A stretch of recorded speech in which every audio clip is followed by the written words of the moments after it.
জি sir, আপনি start করতে পারেন। আচ্ছা, ঠিক আছে। আমরা আজকে ক্লাসটা শুরু করে দেই। আজকে আমাদের যে ক্লাসের কন্টেন্ট সেটা হলো head neck, cranial neuro surgery আছে, সাথে আই এবং আমাদের নেকের কিছু অংশ। তো যদি দেখি সবাই কথা শুনতে পাচ্ছ তো, তাই না? একজন একটু বলো তো। জি স্যার, কথা শোনা যাচ্ছে। আচ্ছা, ঠিক আছে। তাহলে আমাদের আজকের যে লেকচারটা, এটা দেখতে অনেক বড়, কিন্তু সবচেয়ে ছোট লেকচার এটা হলো। এটা কারণ হলো, আমরা যখন আমাদের এই কোর্সের সাথে তো আই এবং ইএনটি রিলেটেড, সেই কারণে আজকে আমাদের যেই কন্টেন্ট গুলো আছে একটু যদি দেখো, শুধুমাত্র ক্রেনিয়াল নিউরো সার্জারিটা আমাদের এখান থেকে পড়া আছে। বাকি সব জিনিস যেমন আই এবং অরবিট, এটা আমরা আইয়ে পড়বো। ক্লেপলেট প্যালেট, তারপরে ear, nose, sinus, pharynx, orbital, oral cavity, disorder of the salivary glands, এগুলো সবগুলো হলো আই এবং ইএনটির পার্ট। এবং আমাদের এটা যেহেতু এখন আমরা জেনারেল সার্জারি পার্টটুকু পড়ছি, জেনারেল সার্জারিতে কখনো আই এবং এই ইএনটি হেড নেকের যে পোর্শন গুলো আছে, চ্যাপ্টার 44 থেকে চ্যাপ্টার 49 পর্যন্ত, এখান থেকে কোনো রিটেন, কোনো ভাইবা বা শর্ট কেস একটা আছে থাইরয়েড, এছাড়া এখান থেকে রিটেন বা ভাইবা কোনো প্রশ্ন আসে না। সেক্ষেত্রে আমাদের এখান থেকে পড়া খুবই কম। এই যে আই থেকে শুরু করে আমাদের disorder of the salivary glands, যেমন ইয়ার মাঝখানে ফ্যারিংস, ওরাল ক্যাভিটি, এগুলো আমি সবগুলো তোমাদেরকে ইএনটিতে খুব সুন্দর করে পড়াবো। আর এখান থেকে যে জিনিসগুলো ইএনটিতে আমাদের নাই, এক্সট্রা কিছু জিনিস বেইলি লাভে আছে, এই জিনিসগুলো আমরা এখানে পড়াবো। তাহলে দুটো মিলে আমাদের হেড নেকের একটা ভালো একটা কনসেপ্ট তৈরি হবে আশা করি। ঠিক আছে, তো আমরা আমাদের পড়া শুরু করে দেই। খুবই বেশি সময় লাগবে না, আমরা অল্প সময়ের মধ্যে শেষ করে দিব আশা রাখছি ইনশাল্লাহ। ঠিক আছে, সবার প্রথমে হলো ক্লিনিক্যাল নিউরো সার্জারি।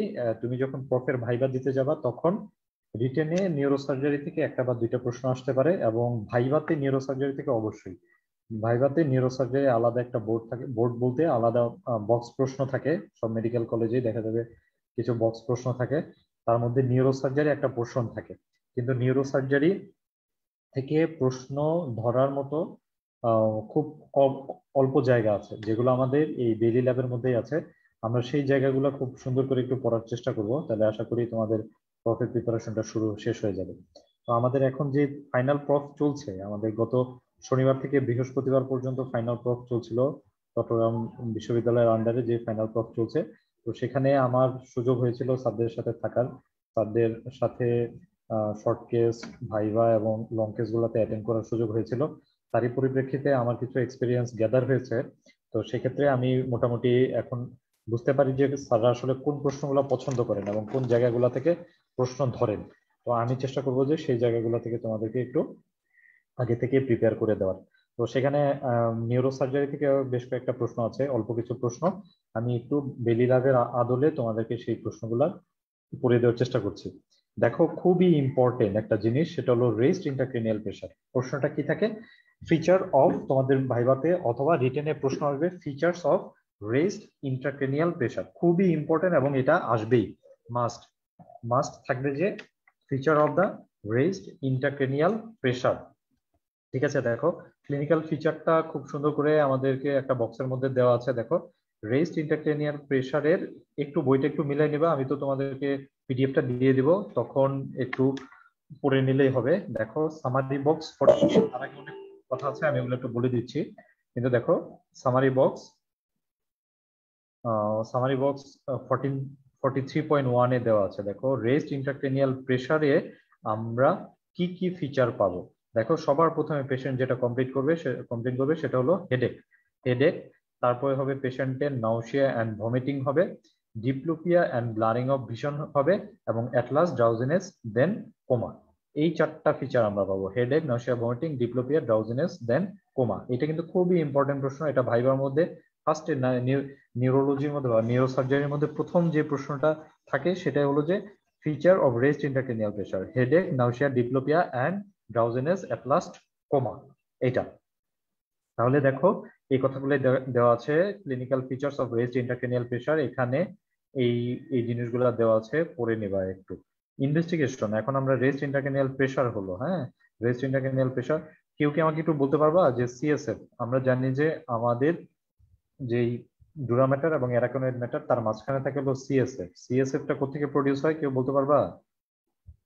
কেউ একজন বলো তো।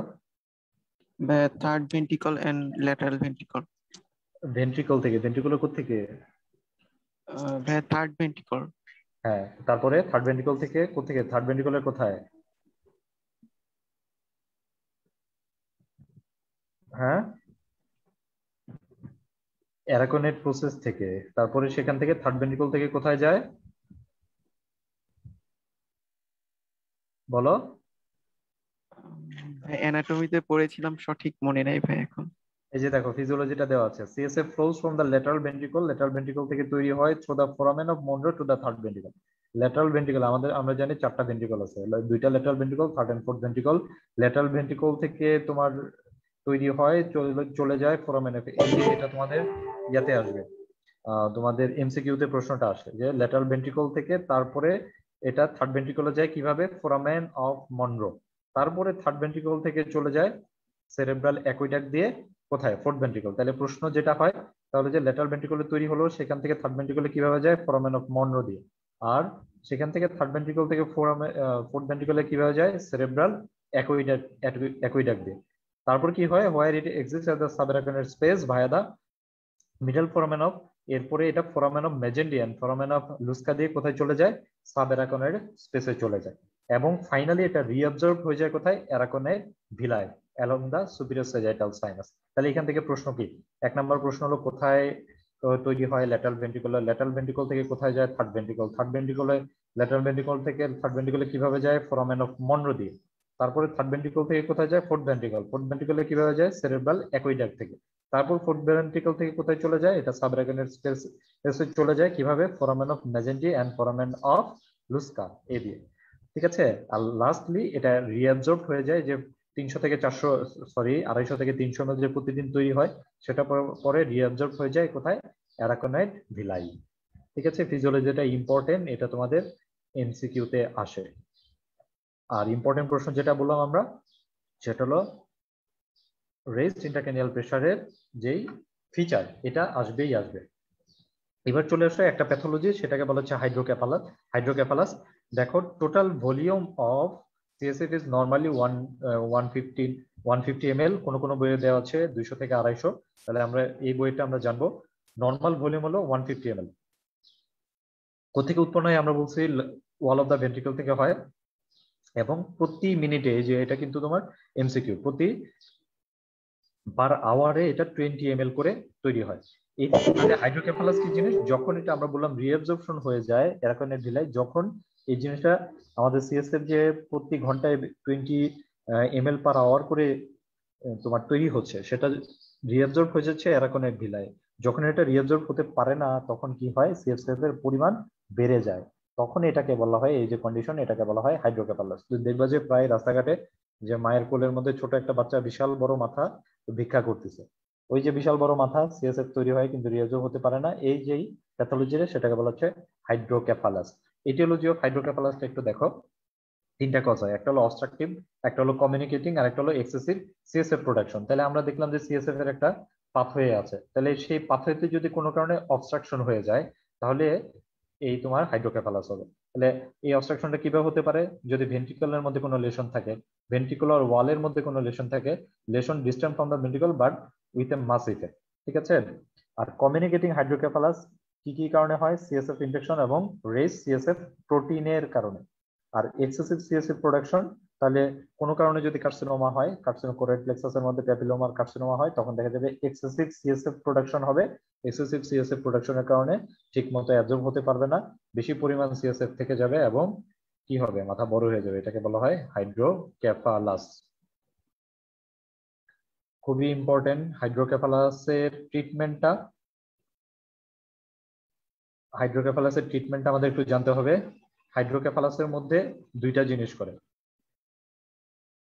হাইড্রোকেফালাসের মধ্যে আমরা দুইটা জিনিস দিই, একটা হলো এক্সটার্নাল ভেন্ট্রিকুলার ড্রেইন, আর একটা হলো ভিপি শান্ট বলা হয়, ভেন্ট্রিকুলো পেরিটোনিয়াল শান্ট।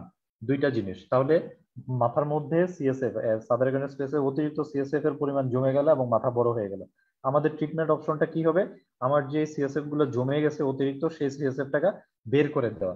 তার জন্য আমাদের দুইটা প্রসিডিউর আছে, একটা হলো ভেন্ট্রিকুলো পেরিটোনিয়াল। তাহলে দেখো ভেন্ট্রিকল এবং পেরিটোনিয়ামের মধ্যে একটা শান্ট, একটা সংযোগ। তাহলে ভেন্ট্রিকল কোথায়? আমার যে ব্রেনে যে ভেন্ট্রিকল আছে, সেই ভেন্ট্রিকল থেকে যে সিএসএফ টা প্রোডাকশন হচ্ছে, সেই সিএসএফ টাকে কি করতে হবে? আমার ভেন্ট্রিকল থেকে পেরিটোনিয়াম, আমার অ্যাবডোমেনের মধ্যে যে পেরিটোনিয়াম আছে, সেই পেরিটোনিয়ামের মধ্যে যদি আমি কি করতে পারি, সেখানে টয়লেটিং করে দিতে পারি, তাহলে দেখা যাচ্ছে যে আমার অতিরিক্ত যে সিএসএফ টা প্রোডাকশন হচ্ছে সেটা আর মাথায় থাকতেছে না, সেটা পেরিটোনিয়াম থেকে গাটে অ্যাবজর্পশন হয়ে আমার বাইপাস হয়ে যাচ্ছে। তাহলে 1 নাম্বার এবং সবচেয়ে বেশি ব্যবহার করা হয় যেই ট্রিটমেন্ট প্রোটোকলটা, সেটাকে বলা হচ্ছে ভেন্ট্রিকুলো পেরিটোনিয়াল শান্ট। ঠিক আছে, ভেন্ট্রিকুলো পেরিটোনিয়াল শান্ট। এছাড়া এক্সটার্নাল ভেন্ট্রিকুলার ড্রেন, ভেন্ট্রিকল থেকে মাথার বাইরের দিকে একটা ড্রেন করা হয়, কিন্তু এটা বেশি একটা মানে বেশি একটা করা হয় না। যেটা বেশি করা হয় সেটা হলো ভেন্ট্রিকুলো পেরিটোনিয়াল শান্ট। ভেন্ট্রিকল থেকে আমাদের কি করা হয়? ভেন্ট্রিকল থেকে যে ভেন্ট্রিকল আছে, ল্যাটারাল ভেন্ট্রিকল থেকে একটা শান্ট সাবকিউটিনিয়াসলি, চামড়ার ভিতর থেকে সাবকিউটিনিয়াসলি কি হয়, অ্যাবডোমেনের মধ্যে পেরিটোনিয়ামে ড্রেন করে দেওয়া হয়। সেই পেরিটোনিয়াম থেকে সেটা অ্যাবজর্পশন হয়ে গাটে চলে যায়, গাট থেকে শরীরের বাইরে এক্সক্রিয়েট হয়ে যায়। তাহলে অতিরিক্ত যে আমার ইয়েটা তৈরি হচ্ছে, অতিরিক্ত আমার যেই সিএসএফটা তৈরি হচ্ছে, সেটা কি হচ্ছে? ভেন্ট্রিকল থেকে বাইপাস হয়ে যাচ্ছে আমার পেরিটোনিয়ামে। বোঝা যাচ্ছে কথা? কঠিন লাগতেছে নাকি? না না ভাই, ভাইয়া বোঝা বোঝা যাচ্ছে। যাচ্ছে। ঠিক আছে, তাহলে এটা হলো ইম্পর্টেন্ট তোমাদের লেভেলের জন্য, এই এতটুকু ইম্পর্টেন্ট যে কি করলাম আমরা। প্রথমে হলো রেস্ট ইন্ট্রাক্রেনিয়াল প্রেসার, সিএসএফ এর প্রেসার আমার বেড়ে গেল, তাহলে আমি কি কি ফিচার পাবো, এবং অতিরিক্ত সিএসএফ প্রোডাকশনের কারণে আমার একটা কমপ্লিকেশন হচ্ছে বা একটা ডিজিজ হচ্ছে, তাকে বলা হচ্ছে হাইড্রোকেফালাস। হাইড্রোকেফালাস কিভাবে কিভাবে হয় এবং হাইড্রোকেফালাসের ট্রিটমেন্ট খুবই ইম্পর্টেন্ট। দেখো এখানে এই কথাগুলো বলা আছে, আমি এতক্ষণ যা যা বললাম সেগুলো হলো এখানে বলা আছে। তারপরে ইম্পর্টেন্ট একটা টপিক যেটা আলোচনা করেছে সেটা হলো ইন্ট্রাক্রেনিয়াল ইনফেকশন। এটা আমরা জানি মেনিনজাইটিস। ঠিক আছে, মেনিনজাইটিস এটা তোমরা পেডিয়াট্রিক্স এবং মেডিসিনে খুব ভালোভাবে পড়বা, এখানে অত বেশি দেওয়া নাই। এই তোমরা মেনিনজাইটিসটা ওখানে বেশি পড়বা, এখানে একটু যা যা আছে একটু দেখে নিই। মেনিনজাইটিস কি জিনিস? Inflammation of the meninges of the brain and the spinal cord. এখানে আমরা কি কি পাই? কি পাই? ফিভার পাই, হেডেক পাই, নেক স্টিফনেস অ্যান্ড ফটোফোবিয়া। এগুলো আমরা খুব ভালো করে জানি। খুব ইম্পর্টেন্ট যেটা তোমাদের এমসিকিউ তে যেটা লাগবে, typical organism for meningitis, streptococcus, ঠিক আছে, স্টেফালোকক্কাস, স্ট্রেপ্টোকক্কাস, নিউমোকক্কাস, সিডোমোনাস। এগুলো হলো ইম্পর্টেন্ট আমাদের টিপিক্যাল অর্গানিজম ফর মেনিনজাইটিস। ঠিক আছে, এটা তো আমাদের সার্জিক্যাল কোনো ম্যানেজমেন্ট নাই, এখানে আমার মেডিকেল ম্যানেজমেন্ট দিতে হয়, অ্যান্টিবায়োটিক কাভারেজ দিতে হয়, প্রপার অ্যান্টিবায়োটিক কাভারেজ দিতে হয়। ঠিক আছে, এই বক্সটা একটু পড়ে নিবা। 43.1, এই 43.1 এ দেওয়া আছে মেইনলি মেনিনজাইটিসের জন্য ইম্পর্টেন্ট কমন অর্গানিজম যেগুলো, সেগুলো এটা আমাদের জন্য ইম্পর্টেন্ট। যেহেতু মেনিনজাইটিসের আমাদের কোনো সার্জিক্যাল ট্রিটমেন্ট নাই, সেহেতু এটা আমাদের এটা আমাদের এখানে আমরা বেশি একটা পড়বো না, এটা মেডিসিন এবং পেডিয়াট্রিকে ভালো করে পড়বো। কিন্তু ব্রেইন অ্যাবসেস, আমাদের ব্রেইন অ্যাবসেসটা খুবই ইম্পর্টেন্ট। নিউরোসার্জারিতে সেকেন্ড ইম্পর্টেন্ট যে টপিকটা হলো সেটা হলো ব্রেইন অ্যাবসেস। ঠিক আছে, ব্রেইন অ্যাবসেসে কি বলছে? ব্রেইন অ্যাবসেস যখন আমরা রেস্ট ইন্ট্রাক্রেনিয়াল প্রেসার পড়লাম, তখন তখন আমরা যে ফিচারগুলো পড়বো, ব্রেইন অ্যাবসেস, মাথার মধ্যে ব্রেনের মধ্যে একটা অ্যাবসেস হচ্ছে, সেটা কি করবে? সেটাও একটা প্রেসার ইফেক্ট তৈরি করবে। প্রেসার ইফেক্ট তৈরি করলে যে যেই সিমটম গুলো পাওয়া যায়, ঠিক সেম আমার একটা ব্রেইন টিউমার, ব্রেইন অ্যাবসেস অথবা রেস্ট ইন্ট্রাক্রেনিয়াল প্রেসার, আমরা সেম ইফেক্ট পেয়ে থাকবো। কি কি পাবো? কেউ একজন বলো তো। একটা ব্রেইন অ্যাবসেসের পেশেন্ট আসছে, তুমি নিজে বলো তো একটু কি কি তুমি ইফেক্ট পেতে পারো? Headache, nausea, vomiting, blurring of একটা ভিশন। অ্যাবসেস, আমরা জানি যে কোনো অ্যাবসেসের জন্য আমাদের কি হয়? লিউকোসাইটোসিস হয় এবং কি হয়? একটা কমন প্রেজেন্টেশন, শরীরে একটা কমন প্রেজেন্টেশন আসে। কি জিনিস সেটা বলো? ইনফ্লামেশন, ইনফ্লামেশনের কারণে কি হয়? ফিভার। ফিভার। তাহলে প্রথমে আমাকে বলতে হবে ফিভার। ঠিক আছে, তারপরে প্রেশার ইফেক্ট যেগুলা, হেডেক হতে পারে, আমার ডিপ্লুপিয়া হতে পারে, প্যাপিলোইডিমা হতে পারে, ভমিটিং হতে পারে, এট লাস্ট আমার কোমা হতে পারে। ঠিক আছে, এই যে দেখো, brain abscess presenting features are those of infection of intracranial mass lesion. অর্থাৎ আমার মাথার মধ্যে ব্রেইন অ্যাবসেস বা ব্রেইন টিউমার যা যা তৈরি হবে, সবগুলা প্রেশার ইফেক্টের কারণে আমার মোটামুটি একই রকমের ইফেক্ট দিবে। ঠিক আছে, ইমেজিং রিভিলস এ রিং এনহ্যান্সিং। এই যে দেখো, রিং এনহ্যান্সিং এই জিনিসটা স্যাররা খুব পছন্দ করে, যে তুমি একটা ব্রেইন অ্যাবসেস হলো, তুমি কি কি আগে তুমি ডায়াগনোসিসের জন্য কি পরীক্ষা করবা? তো তুমি বললো যে একটা CT scan of brain. CT scan ব্রেইনে তুমি কি ফাইন্ডিংস পেলে? এই যে এই একটা কথাই তোমাকে তোমার নাম্বারটা অনেক উপরে তুলে দেবে। দেখো কি বলছে, ইমেজিং রিভিলস। তাহলে আমরা ইমেজিং করব। আমরা বলছিলাম, আমি যখন পড়েছিলাম মনে আছে কিনা মাথার মধ্যে, আমরা কি করতে পারি, সিটি স্ক্যান বা এমআরআই। মনে করো একটা সিটি স্ক্যান করাইলা, ইমেজিং এ কি পাওয়া যাবে? একটা ring enhancing lesion with tumour, usually the main differential. এই যে দেখো, রিং এনহ্যান্সিং, একটা গোলাকার বৃত্তাকার একটা লেশন আমরা পাবো, রিং এনহ্যান্সিং লেশন পাবো। ঠিক আছে, এটার ট্রিটমেন্ট কি হবে? আমরা জানি যে কোনো অ্যাবসেসের অ্যাবসেসের একটা ট্রিটমেন্ট বলো তো, যে কোনো অ্যাবসেসের আমরা কি ট্রিটমেন্ট করব? Incision and drainage. ইনসিশন এবং drainage and proper antibiotic coverage. ঠিক আছে, এটারও ঠিক সেম, ব্রেন অ্যাবসেস করলে ঠিক সেম আমার একই আমরা কি পাবো, ট্রিটমেন্ট পাবো। তাহলে আমাদের ব্রেন অ্যাবসেসে কি জানতে হবে? ব্রেন অ্যাবসেসের যেসব অর্গানিজম, একই অর্গানিজম ফর মেনিনজাইটিস, মেনিনজাইটিসের যা যা অর্গানিজম, ব্রেন অ্যাবসেসে একই অর্গানিজম। তাহলে আমরা অর্গানিজমটা জানবো। এখানে ব্রেন অ্যাবসেসের আমরা কি কি ফিচার পাবো সেটা জানবো। আমরা সিটি স্ক্যান করলে ডায়াগনোসিসের জন্য একটা মাত্র টেস্ট, একটা মাত্র সিটি স্ক্যান করে আমরা বুঝে যাব সেটা কি। সিটি স্ক্যান কি পাবো? রিং এনহ্যান্সিং একটা লেশন পাবো, এবং ট্রিটমেন্ট করব কি আমরা, বলো? ইনসেশন এন্ড ড্রেনেজ করে আমরা কি করব? প্রপার অ্যান্টিবায়োটিক দিয়ে দেবো। ঠিক আছে, খুবই ইম্পর্টেন্ট সেটা হলো subarachnoid haemorrhage. Subarachnoid haemorrhage, SH. তাহলে সাবঅ্যারাকনোয়েড হিমোরেজ কি? Spontaneous subarachnoid haemorrhage is usually the result of bleeding for the ruptured aneurysm. Ruptured অ্যানিউরিজমের জন্য সবচেয়ে বেশি হয় সাবঅ্যারাকনোয়েড হিমোরেজ অথবা arteriovenous malformation. Most ruptured aneurysm are located in the circle of Willis. প্রথমে আমাকে জানতে হবে সার্কেল অফ উইলিসটা কি। সার্কেল অফ উইলিসের ফরমেশনটা আমাকে জানতে হবে। দেখো কি কি দিয়ে তৈরি হচ্ছে সার্কেল অফ উইলিস। এইটা একটা প্রশ্ন আসে তোমাদের রিটেনের মধ্যে, সুন্দর করে এই শর্ট নোট দিয়ে দেয়, চিত্র সহ আঁকতে হবে। Formation of circle of Willis, formation of circle of Willis খুবই ইম্পর্টেন্ট, চিত্র সহ আঁকতে হবে। কি কি দিয়ে? অ্যান্টেরিয়র কমিউনিকেটিং আর্টারি, দেখো anterior communicating artery, anterior cerebral artery, posterior communicating artery, posterior cerebral artery এবং বেসিলার আর্টারি। এই যে সার্কেলটা তৈরি হলো এটাকে বলা হচ্ছে সার্কেল অফ উইলিস। কি কি দিয়ে তৈরি হচ্ছে? অ্যান্টেরিয়র কমিউনিকেটিং আর্টারি, প্রথম হলো anterior cerebral artery, posterior cerebral artery, anterior communicating artery, posterior communicating artery এবং বেসিলার আর্টারি। ঠিক আছে, sorry, anterior and posterior cerebral artery, anterior and posterior communicating artery and basilar artery. দেখো সবচেয়ে বেশি কোথায় হচ্ছে, দেখো সবচেয়ে বেশি অ্যানিউরিজম কোথায় হয়? অ্যানিউরিজমের সবচেয়ে বেশি এই যে মিডল সেরেব্রাল আর্টারি এবং হলো যেই পোস্টেরিয়র কমিউনিকেটিং আর্টারি, তার জাংশনের মধ্যে সবচেয়ে বেশি পরিমাণ অ্যানিউরিজম হয়ে থাকে, এটা ধরে থাকে। এটা স্যারেরা প্রশ্ন, যে মিডল সেরেব্রাল আর্টারি এবং হলো পোস্টেরিয়র কমিউনিকেটিং আর্টারি, তার জাংশনে সবচেয়ে বেশি অ্যানিউরিজম হয়ে থাকে। তাহলে হিস্ট্রি সাবঅ্যারাকনোয়েড হিমোরেজ হলো, এখানে আমরা হিস্ট্রিতে খুব ইম্পর্টেন্ট কিছু ফিচার পাবো। একটা পেশেন্টের সাবঅ্যারাকনোয়েড হিমোরেজ হলে আমরা হিস্ট্রি নিয়েই তার সাবঅ্যারাকনোয়েড হিমোরেজ ডায়াগনোসিস করতে পারি। কিভাবে? দেখো একটা টিপিক্যাল প্রেজেন্টেশন দেওয়া হলো থান্ডার ক্ল্যাপ হেডেক। পেশেন্টের হেডেক হবে, প্রচুর পরিমাণে মাথা ব্যথা হবে, এবং এইটাকে বলা হয় থান্ডার ক্ল্যাপ। যখন বজ্রপাতের মতো একটা মাথা ব্যথা, এই মাথা ব্যথা পেশেন্টের আগে কোনোদিন হয়নি। ঠিক আছে, সাডেন সিভিয়ার একটা হেডেক হবে, যেই সিভিয়ার হেডেকটার নাম দেওয়া হয় থান্ডার ক্ল্যাপ। এত বেশি পরিমাণ হেডেক এটা যার পেশেন্টের কখনোই হয় না। কি বলছে দেখেন, the typical presentation of subarachnoid hemorrhage includes a thunderclap headache which is both sudden and severe and is outside the patient's normal experience। অর্থাৎ পেশেন্ট আগে কখনো এই ধরনের মাথা ব্যথার সম্মুখীন হয়নি।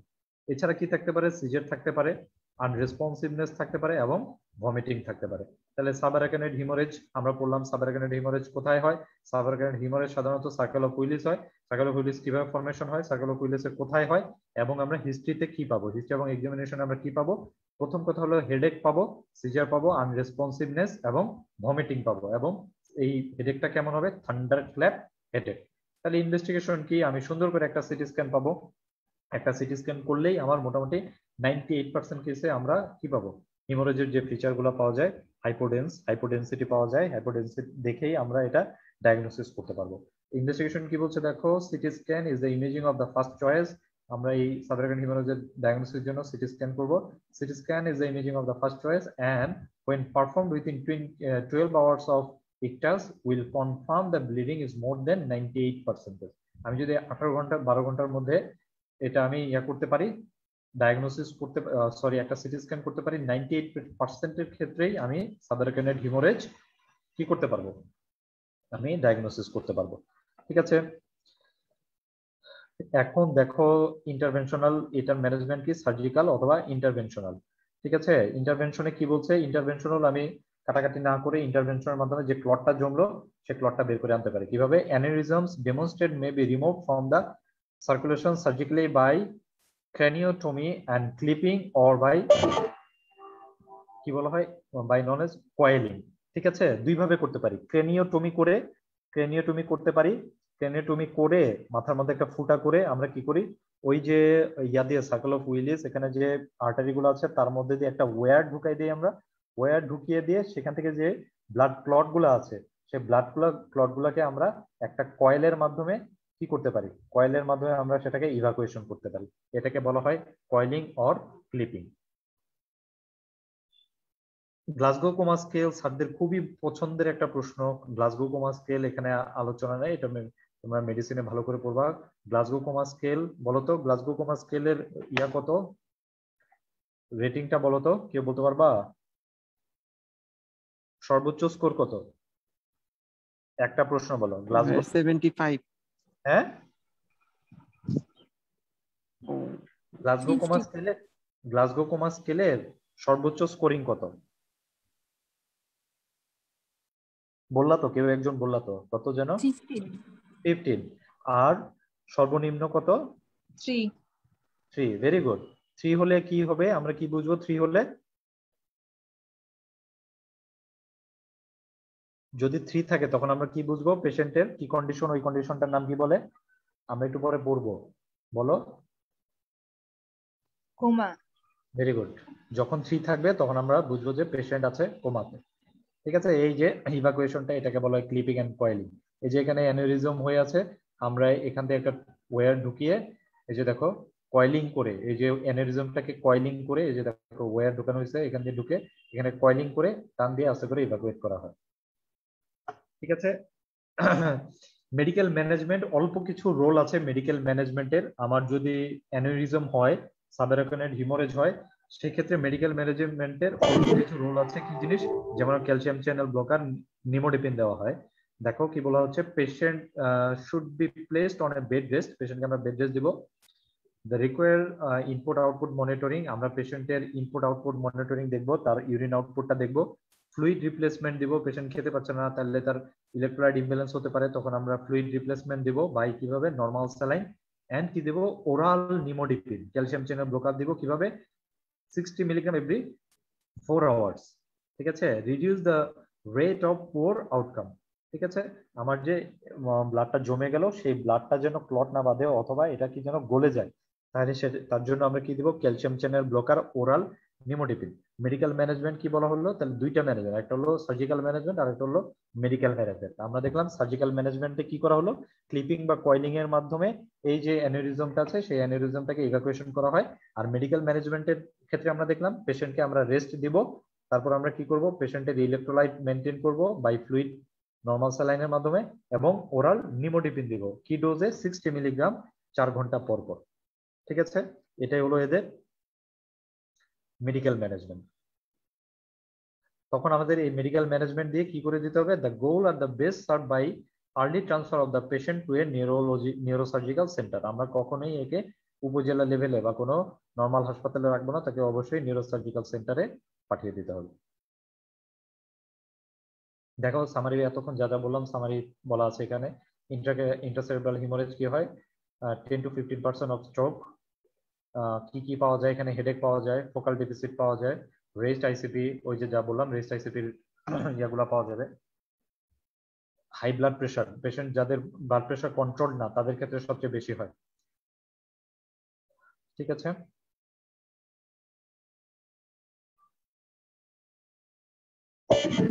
ব্রেন টিউমারটা তোমাদের জন্য অত বেশি ইম্পর্টেন্ট না।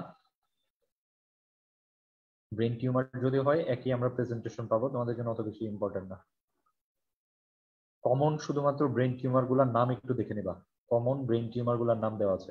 ব্রেন টিউমার কি কি, ব্রেন টিউমার হলে সেম আমরা যা যা পাইছিলাম, দেখো কি কি ট্রায়াড পাওয়া যাবে ব্রেন টিউমার হলে, ওই ব্রেন অ্যাবসেস হলে আমরা যাবো। রেস্ট আইসিপির জন্য আমরা যা যা ফিচার পাই, পেশেন্টের সিজার হবে এবং ফোকাল ডেফিসিট হবে। দেখো কি কি আছে। ব্রেইন মেটাস্টেসিস, এটা খুব ধরে, এটা খুব খুব খুব এটা তোমাদের ভাইবার মধ্যে থাকবে যে tissue of origin for brain metastasis.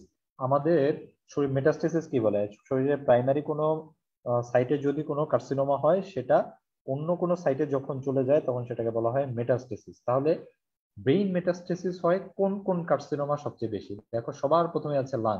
Lung carcinoma 40%, 40% lung carcinoma metastasis to the brain. তারপরে কোনটা? ব্রেইন। ব্রেইনে আমাদের 15% মেলানোমা, রেনাল এবং হলো আদার অর আননোন। খুবই ইম্পর্টেন্ট, সবচেয়ে বেশি এটা তোমাদের এমসিকিউতে আসতে পারে, ভাইভাতেও ধরতে পারে যে ব্রেইনে মেটাস্টেসিস হয় কয়েকটা টিউমারের নাম বলো। ব্রেইনে মেটাস্টেসিস হয় টিউমারের নাম বলো। প্রথমে হলো লাং, লাং এর সাথে ইনভলভ দেখো ব্রেস্ট, তারপরে মেলানোমা অথবা রেনাল, তারপরে তুমি বলবা renal, melanoma, other and unknown 25%। Brain tumour কয়েকটা নাম জানবা, যেমন গ্লায়োমা, এটা একটা বিনাইন টিউমার। মেনিনজিওমা, এগুলো শুধুমাত্র নাম একটু জানবা। পিটুইটারি টিউমার্স, ভেস্টিবুলার সোয়ানোমা, নাম শুধুমাত্র জানবা একটু।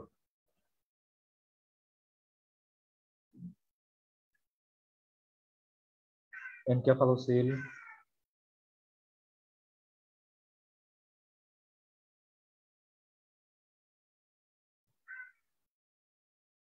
এখানে তেমন প্রশ্ন নাই আমাদের আর।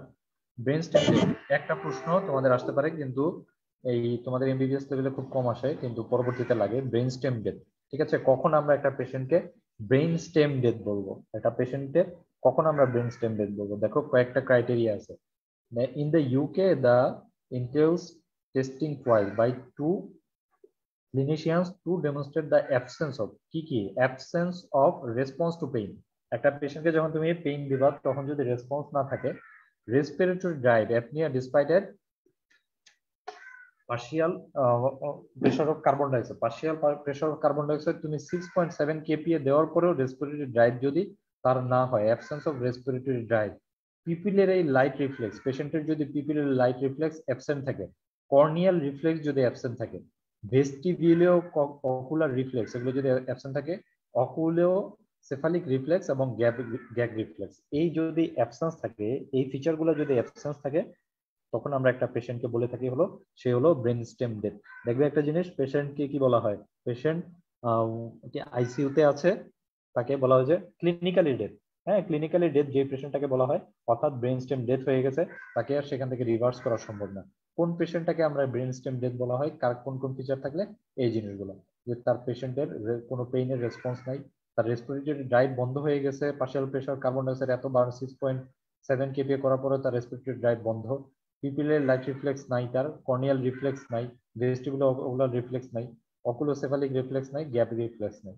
এই রিফ্লেক্স গুলো যখন বন্ধ হয়ে যায় তখনই আমরা একটা পেশেন্টকে বলি ক্লিনিক্যালি ডেথ, অর তাকে বলা হয় ব্রেন স্টেম ডেথ। তার আর ফিরে আসার কোনো সম্ভাবনা নেই। ঠিক আছে, আমাদের মোটামুটি নিউরোসার্জারি শেষ।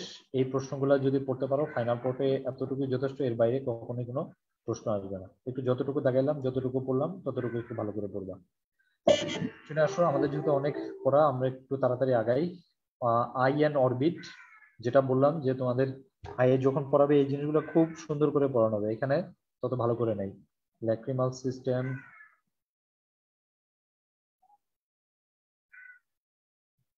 একটা জিনিস পড়াই দেই খুবই ইম্পর্টেন্ট ক্লিনিক্যালি, এবং এই প্রশ্নটা আসবেই মাস্ট তোমাদের, রিটেন বলো ভাইভা বলো যে কোনো এক সময় এই জিনিসটা আসবে, যে মেবোভিয়ান সিস্ট, একটা হলো ক্যালাজিয়ন, আরেকটা হলো এখানে দেখো এই যে ক্যালাজিয়ন, আরেকটা বলা হয়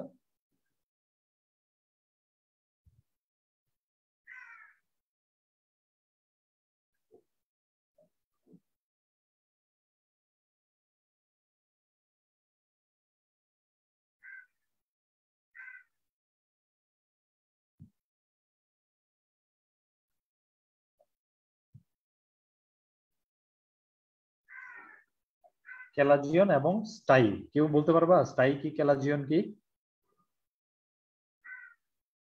ফোর্থ ইয়ারে তোমাদের আই ক্লাস হচ্ছে না, ক্যালাজিয়ন এবং স্টাই।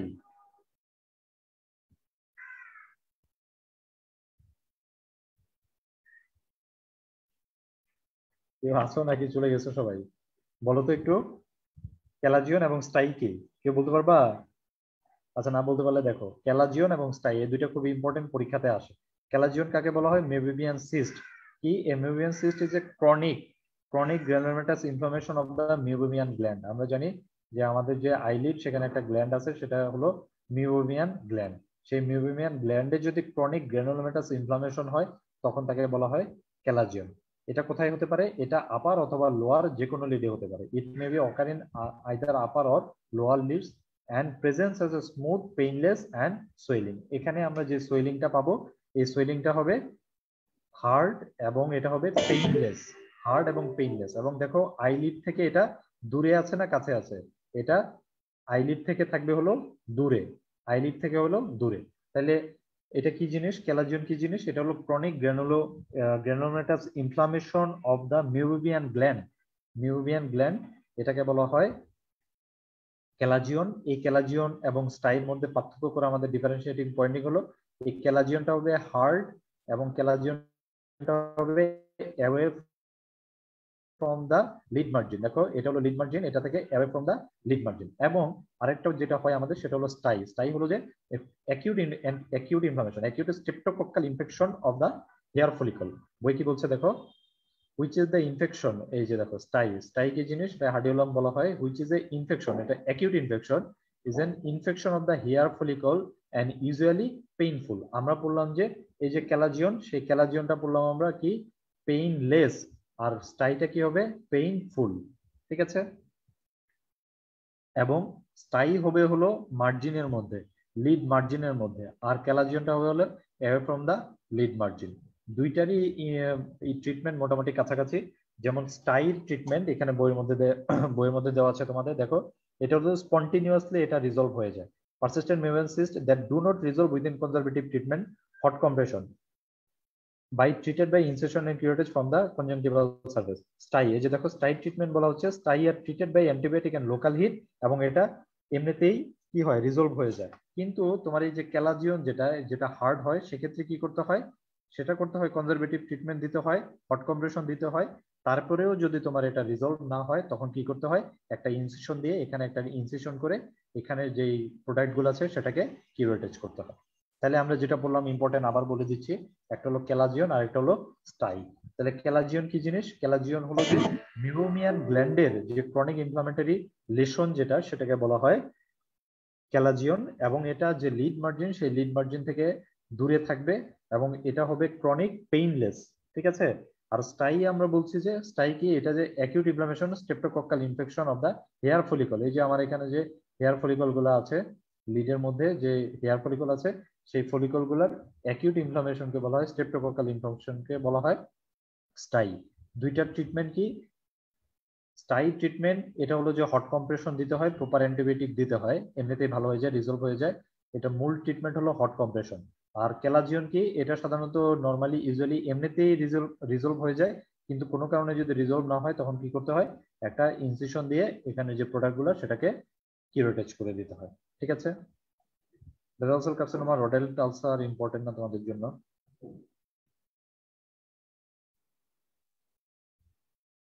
ইন্ট্রাওকুলার টিউমার, এর মধ্যে আমরা রেটিনোব্লাস্টোমাটা পড়বো, এগুলো ইম্পর্টেন্ট না।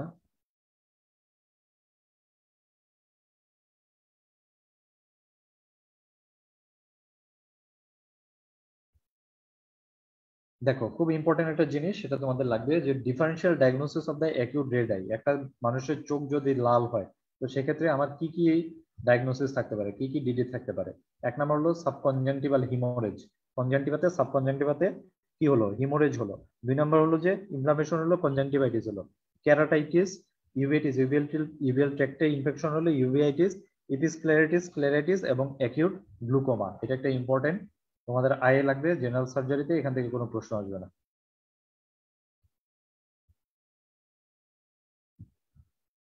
পেইনলেস লস অফ ভিশন হয় কি কারণে? এবং painless causes of loss of vision একটু জানতে হবে, কজ গুলো একটু পড়ে নেবা।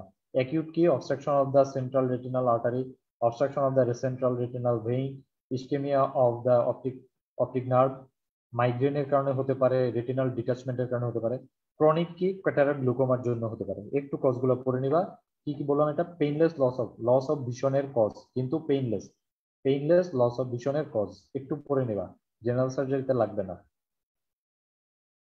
আমি বারবার বলছি জেনারেল সার্জারিতে এই চ্যাপ্টার গুলো থেকে প্রশ্ন আসবে না, শুধু নিউরো সার্জারি থেকে আসবে।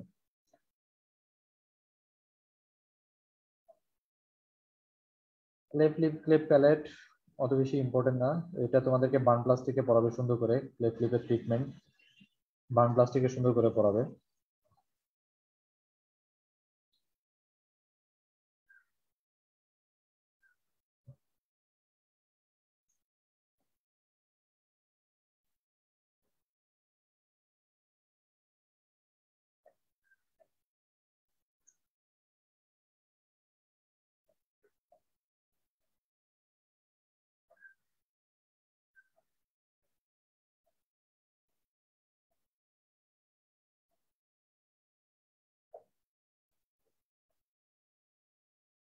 এবার আসো আমাদের ear nose and sinuses, important topic for surgery paper 2, এখানে তেমন একটা লাগবে না, তারপরে আমরা যতটুকু লাগে একটু পড়াই ফেলি।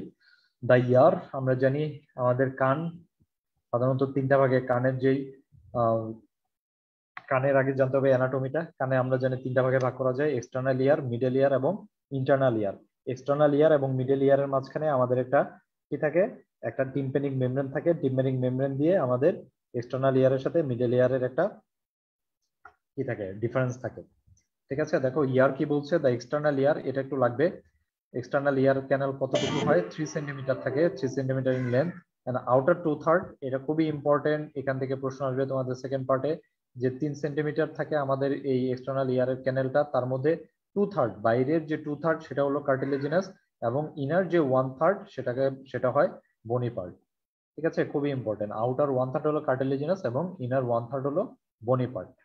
তারপরে আমরা জানি, বললাম যে ইয়ারের এক্সটার্নাল ইয়ারের সাথে মিডল ইয়ারের যেই আমাদের মাঝখানে যে পর্দাটা থাকে সেটাকে বলা হয় টিম্প্যানিক মেমব্রেন। কি বলা হচ্ছে, the tympanic membrane the middle year, the tympanic membrane and the ossicles accept the transformer of the vibration of the ear within the fluid inner ear। আমরা জানি ইনার ইয়ারের কি কাজ, আমাদের ইনার ইয়ারের মূল কাজ হলো কি, হিয়ারিং অ্যান্ড ইকুইলিব্রিয়াম, আমাদের কানে শোনা এবং যে ভারসাম্য রক্ষা, ইকুইলিব্রিয়ামটা মেনটেন করে।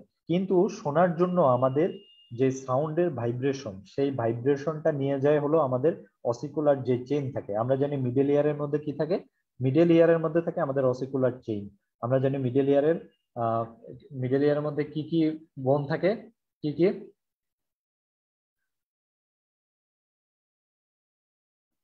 আমার কথা শুনতে কি কোনো সমস্যা হচ্ছে? না। কে মেসেজ পাঠাইলো এটা? আচ্ছা, তাহলে আমরা কি বললাম, মিডল ইয়ারের মধ্যে আমাদের অসিকুলার চেইন থাকে। অসিকল কি কি থাকে বলো তো কেউ একজন, কি কি অসিকল থাকে? অসিকল থাকে হলো ম্যালিয়াস, ইনকাস এবং স্টেপিস। এই অসিকুলার চেইনের কাজ হলো আমাদের এক্সটার্নাল ইয়ারের যে ভাইব্রেশন, সেই ভাইব্রেশনটাকে মিডল ইয়ারের মাধ্যমে সে আমাদের ইন্টারনাল ইয়ারে নিয়ে যাওয়া, সেখান থেকে আমাদের সাউন্ড প্রোডাকশন করা। তাহলে মিডল ইয়ারের কাজ কি, আমাদের মিডল ইয়ারের মেইন কাজ হলো যে ভাইব্রেশনটা আমাদের এক্সটার্নাল ইয়ার থেকে যে ভাইব্রেশনটা, সেই ভাইব্রেশনটাকে ইনার ইয়ারের দিকে নিয়ে যাওয়া। তাহলে এক্সটার্নাল ইয়ার পড়লাম, মিডল ইয়ার পড়লাম। এই যে দেখো এটা একটা ছবি, এই ছবিটা বেশ একটা সুন্দর না, সেন্সরি নার্ভ সাপ্লাই এগুলো তেমন লাগবে না।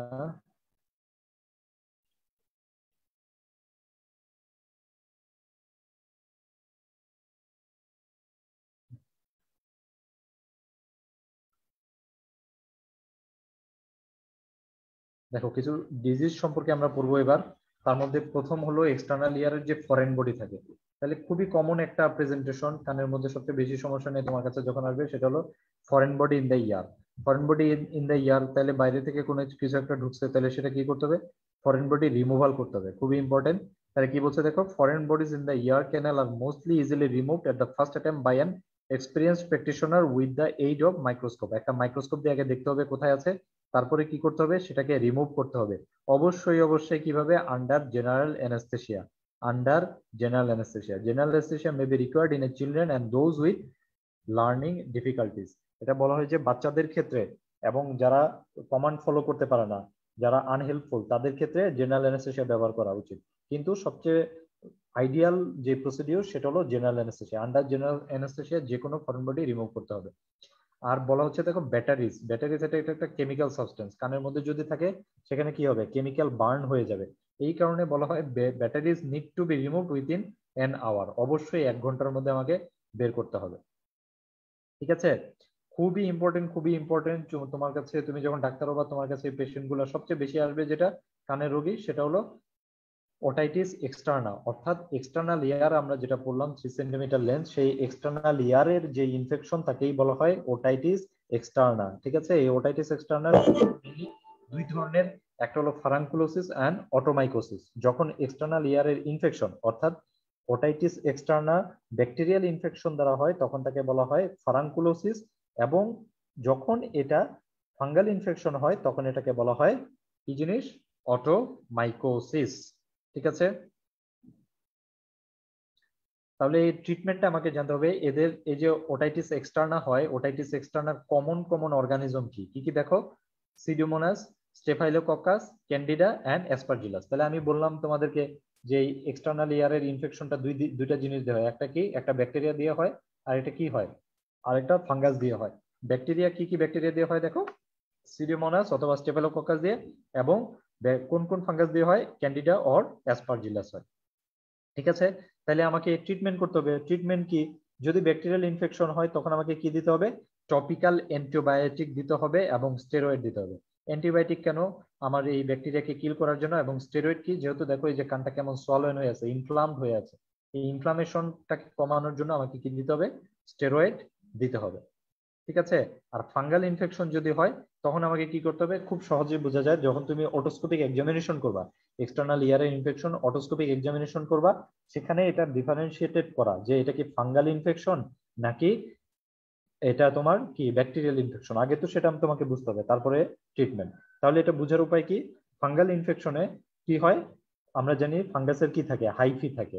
তো আমরা যখন অটোস্কোপিক এক্সামিনেশন করব তখন দেখা যাবে যে সাদা সাদা ফাঙ্গাল বল দেখা যেতে পারে, অথবা হাইফি দেখা যাবে, সাদা সাদা হাইফি দেখা যাবে।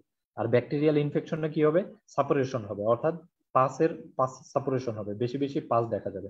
ঠিক আছে, তাহলে যদি আমাদের মনে হয় যে এটা কি ফারাঙ্কুলোসিস অর্থাৎ external ear infection caused by bacteria, তখন আমরা কি দিব, হলো টপিক্যাল অ্যান্টিবায়োটিক এবং কি স্টেরয়েড। আর যদি ফাঙ্গাল হয়ে থাকে তখন আমাকে কি দিতে হবে, টপিক্যাল অ্যান্টিফাঙ্গাল দিতে হবে। ঠিক আছে, এবং ওইখানে যে ফাঙ্গাল বলগুলা ডেব্রিস গুলা তৈরি হয় সেগুলাকে আমাকে রিমুভ করে দিতে হবে। এই কথাগুলো এখানে দেওয়া আছে, এই কথাগুলো এখানে বলা আছে, পড়ে নিবা।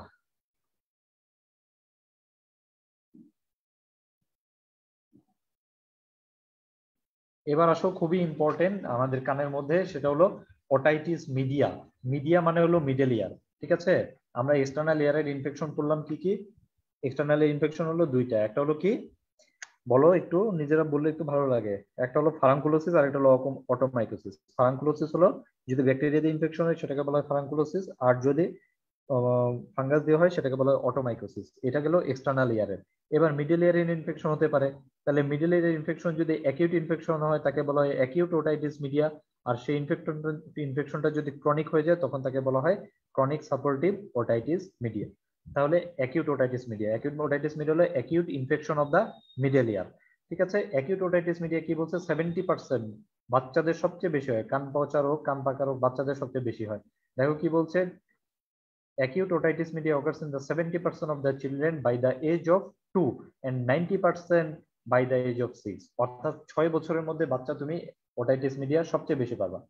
ঠিক আছে, কি পাবা তুমি, it is characterised by purulent fluid in the middle ear. যেহেতু পুরুলেন্ট ফ্লুইড ওইখানে পাস ফর্মেশন হয়েছে, তাহলে সেখানে আমরা পুরুলেন্ট ফ্লুইড পাবো মিডল ইয়ার। কখন দেখবো, কিভাবে দেখবো, অটোস্কোপিক এক্সামিনেশন করে।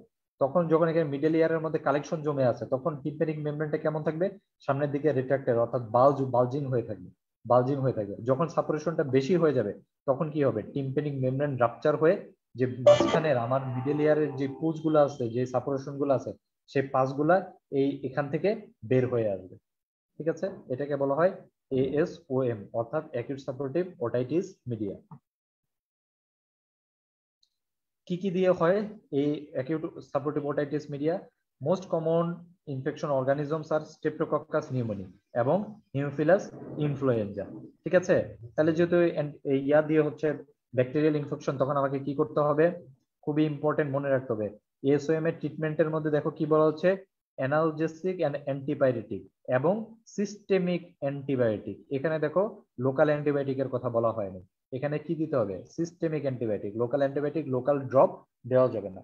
তুমি এখন 5th ইয়ার মেডিকেল স্টুডেন্ট, কয়দিন পর ডাক্তার হবা, তোমার কাছে অনেকে রোগী আসবে যে কান ব্যথা করে, তুমি দেখলা যে কানের মধ্যে পুজ জমে আছে, অটোস্কোপ, তোমার একটা অটোস্কোপ আছে, অটোস্কোপ দিকে তুমি দেখলা যে যদি এক্সটার্নাল এয়ার ইনফেকশন হয় তাহলে ঠিক আছে, লোকাল একটা অ্যান্টিবায়োটিক দিলা।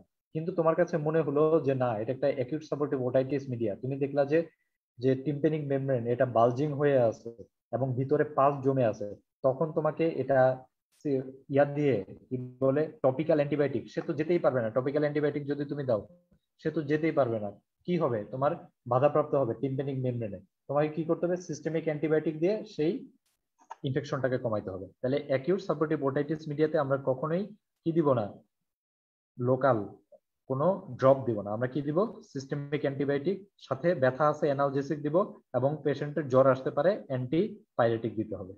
ঠিক আছে, এখানে এএসওএম এ তেমন কোনো কমপ্লিকেশন হয় না।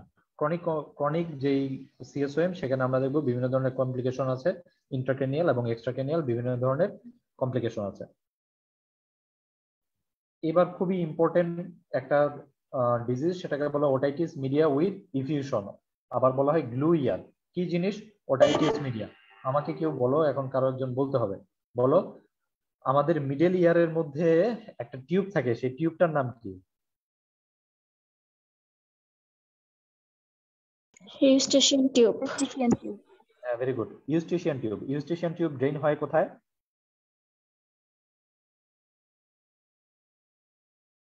ইউস্টেশিয়ান টিউব ড্রেন হয় কোথায় বলো? বলো ইসরাত জাহান, জ্যোতি, জ্যোতি বলো তো ইউস্টেশিয়ান টিউব কোথায় হয়, ড্রেনেজ কোথায় হয়? নেজোফেরিংস, নেজোফেরিংসে। জি ভাইয়া, নোজ। নেজোফেরিংসে আমাদের যে ইউস্টেশিয়ান টিউব আছে মিডল ইয়ার থেকে, সেটা আমার ড্রেন হয় হলো নেজোফেরিংস। তাহলে ইউস্টেশিয়ান আমার যে মিডল ইয়ার, সেখানে আমার কি আছে? সেখান থেকে কন্টিনিউয়াস একটা সিক্রেশন হচ্ছে, এবং সেই সিক্রেশনটা কি হয়? আমাদের ইউস্টেশিয়ান টিউবের মাধ্যমে নেজোফেরিংস দিয়ে ড্রেন হয়ে যায়। কিন্তু কোনো কারণে যদি আমার এই নেজোফেরিংসটা মানে ইউস্টেশিয়ান টিউবটা ব্লক হয়ে যায়, যে কোনো প্যাথোলজির জন্য হতে পারে। কি কি কারণে হতে পারে? যে নেজোফেরিংস এর আশেপাশে যদি কোনো টিউমার হয়, অথবা তোমার অ্যালার্জিক রাইনাইটিস সাইনোসাইটিস হলো, তখন কি হলো? তোমার ইউস্টেশিয়ান টিউবটা ব্লক হয়ে গেল। তখন তোমার মিডল ইয়ারের যেই সিক্রেশন গুলো আছে, সেগুলো কি ইয়া হতে পারবে? ড্রেন হতে পারবে? পারবে না। তখন কি হবে? মিডল ইয়ারের মধ্যে কি হবে? মিডল ইয়ারের মধ্যে সেই সিক্রেশন গুলা জমা থেকে যাবে। তখন যেই কন্ডিশনটা তৈরি হয় তাকে বলা হয় ওটাইটিস মিডিয়া উইথ ইফিউশন, অর্থাৎ মিডল ইয়ারে একটা ইনফেকশন হবে, সাথে সেখানে ইফিউশন জমা থাকবে। এটার আরেকটা নাম হলো ব্লু ইয়ার। ঠিক আছে, কি বলছে দেখো, otitis media with effusion is a middle ear effusion with no evidence of infection. এখানে কোনো ইনফেকশন হবে না, কিন্তু মিডল ইয়ারের যেই সিক্রেশন গুলো আছে ইউস্টেশিয়ান টিউব ব্লকের কারণে সেটা ওখানে জমে থাকবে। It is a bimodal incidence affecting 40% of 2 years of old এবং 20% of 5 years old, mainly in the উইন্টারে। যেহেতু উইন্টারে আমাদের কি হয়? আমাদের সর্দি কাশি এগুলো বেশি হয়, এই কারণে উইন্টারে এটা বেশি হয়। কি কারণে হয় দেখো, ইউস্টেশিয়ান টিউব রিজাল্টস ইন পুর মিডল ইয়ার ভেন্টিলেশন। তাহলে ইউস্টেশিয়ান টিউব মিডল ইয়ারটাকে ভেন্টিলেশন করতে পারে না, নেগেটিভ প্রেসার পড়ে, এবং ট্রান্সুডেটিভ যে ফ্লুইড আছে সেটা জমা হয়। তখন কি কি পাওয়া যায়? আমরা কি কি ব্লু ইয়ারে আমরা কি পাবো? প্রথম কথা হলো হিয়ারিং ইম্পেয়ারমেন্ট, যেহেতু এখানে সিক্রেশন জমা আছে, আমার অসিকল যেটা আছে মিডলের যে অসিকল, সেটা ঠিক মতো কি মুভমেন্ট করতে পারবে না, সেই কারণে আমাদের কি হবে? হিয়ারিং এর সমস্যা হবে। 2 নাম্বার হলো delayed speech, behavioural problem, recurrent ইয়ার ইনফেকশন, ওইখানে একটা সিক্রেশন জমা আছে, এটা হলো যে এটা একটা মিডিয়া হিসেবে কাজ করবে ফর ব্যাকটেরিয়াল গ্রোথ, সেখানে রিকারেন্ট ইনফেকশন হবে। এবং reading and learning difficulties at school, বাচ্চাদের ক্ষেত্রে। তাহলে যে শুনে না, যে কানে শুনে না, সে কথা বলতে পারবে না। তাহলে কারো যদি ব্লু ইয়ারের কারণে, বাচ্চাদের ক্ষেত্রে যদি ব্লু ইয়ার হয়, সেক্ষেত্রে সে কানে শুনবে না, তখন সে কি করতে হবে? তার স্পিচ ডিলে হবে, তখন তার ব্যবহারে পরিবর্তন আসবে, এবং সে যেহেতু কানে শুনে না, তার রিডিং এবং লার্নিং এ ডিফিকাল্টিস দেখা যাবে।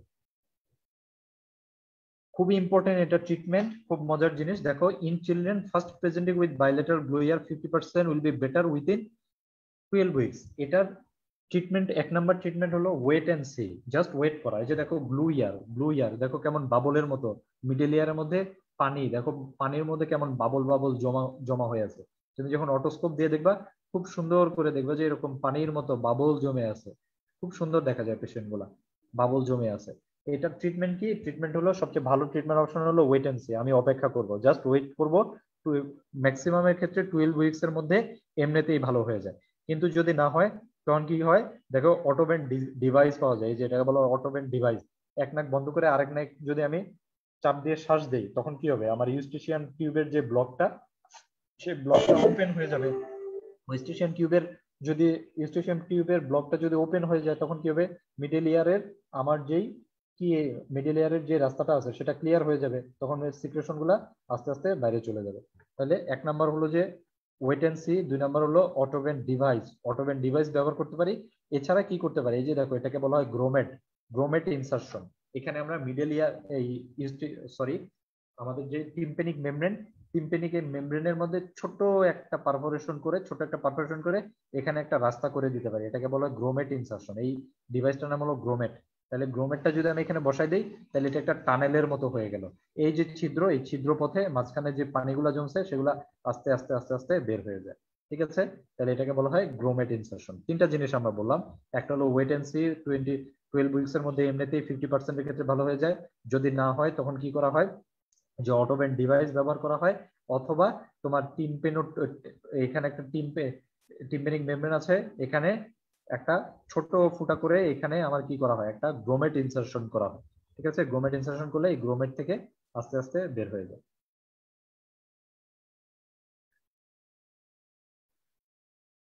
এতক্ষণ আমরা যা যা বললাম এগুলা এখানে দেওয়া আছে, এই জিনিসগুলো পড়বা। এবার আসো chronic otitis media. Acute otitis media পড়লাম, এবার ক্রনিক। যে কারো যদি ভালো হলো না, অ্যাকিউট ওটাইটিস মিডিয়া বারবার হতে হতে যেটা ক্রনিসিটি, সেটাকে বলে chronic otitis media. Chronic otitis media এগুলো আমরা ইএনটি তে খুব ভালো করে পড়বো, কিন্তু এখানে অল্প একটু বলে নেই। এই ক্রনিক ওটাইটিস মিডিয়াকে 2 ভাগে ভাগ করা যায়। একটা হলো অ্যাক্টিভ আর একটা হলো ইনঅ্যাক্টিভ। অ্যাক্টিভকে 2 ভাগে ভাগ করা যায়, ইনঅ্যাক্টিভকে 2 ভাগে ভাগ করা যায়। অ্যাক্টিভকে 2 ভাগে ভাগ করা যায় মিউকোজাল আর একটা হলো স্কোয়ামাস। ইনঅ্যাক্টিভকে 2 ভাগে ভাগ করা যায়, একটা হলো মিউকোজাল আর একটা হলো স্কোয়ামাস। তাহলে মিউকোজাল কখন বলা হয়? মিউকোজাল বলা হয় ডিসচার্জিং পারফোরেশন, যখন পারফোরেশন হয় এবং ডিসচার্জ হয়। ঠিক আছে? আর স্কোয়ামাস তখন বলা হয় যখন কোলেস্টিওটোমা ফর্মেশন হয়। আমরা জানি ওটাইটিস মিডিয়ার অন্যতম একটা কমপ্লিকেশন হলো কোলেস্টিওটোমা। এগুলো আমরা পরবর্তী খুব ভালো করে পড়বো। যখন কমপ্লিকেশন হয় তখন তাকে বলা হয় স্কোয়ামাস। ইনঅ্যাক্টিভ কি? ইনঅ্যাক্টিভ হলো যে ড্রাই থাকবে। যখন অ্যাক্টিভ মানে হলো যে এই অ্যাক্টিভ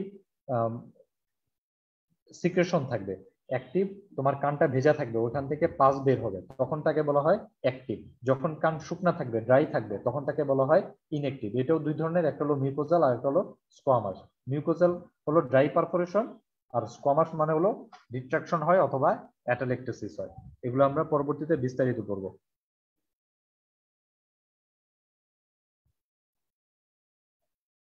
হিয়ারিং টেস্ট এগুলো তোমাদের লাগবে না। ড্রাগ অটোটক্সিসিটি, এই জিনিসটা খুবই ইম্পর্টেন্ট। কোন কোন ড্রাগ অটোটক্সিসিটি তৈরি করে, শুধুমাত্র ড্রাগগুলোর নাম পড়ে রাখবা। যেমন ফ্রুসেমাইড, ভ্যানকোমাইসিন, অ্যামিনোগ্লাইকোসাইড। কিছু কেমোথেরাপিউটিক ড্রাগ আছে যেমন সিসপ্লাটিন, কার্বাপ্লাটিন এবং স্যালিসাইলেটস। এগুলা ড্রাগ অটোটক্সিসিটি করে। এটা প্রশ্ন আসে ইএনটি তে, তোমাদের প্রশ্ন থাকবে হুইচ ড্রাগ আর অটোটক্সিক।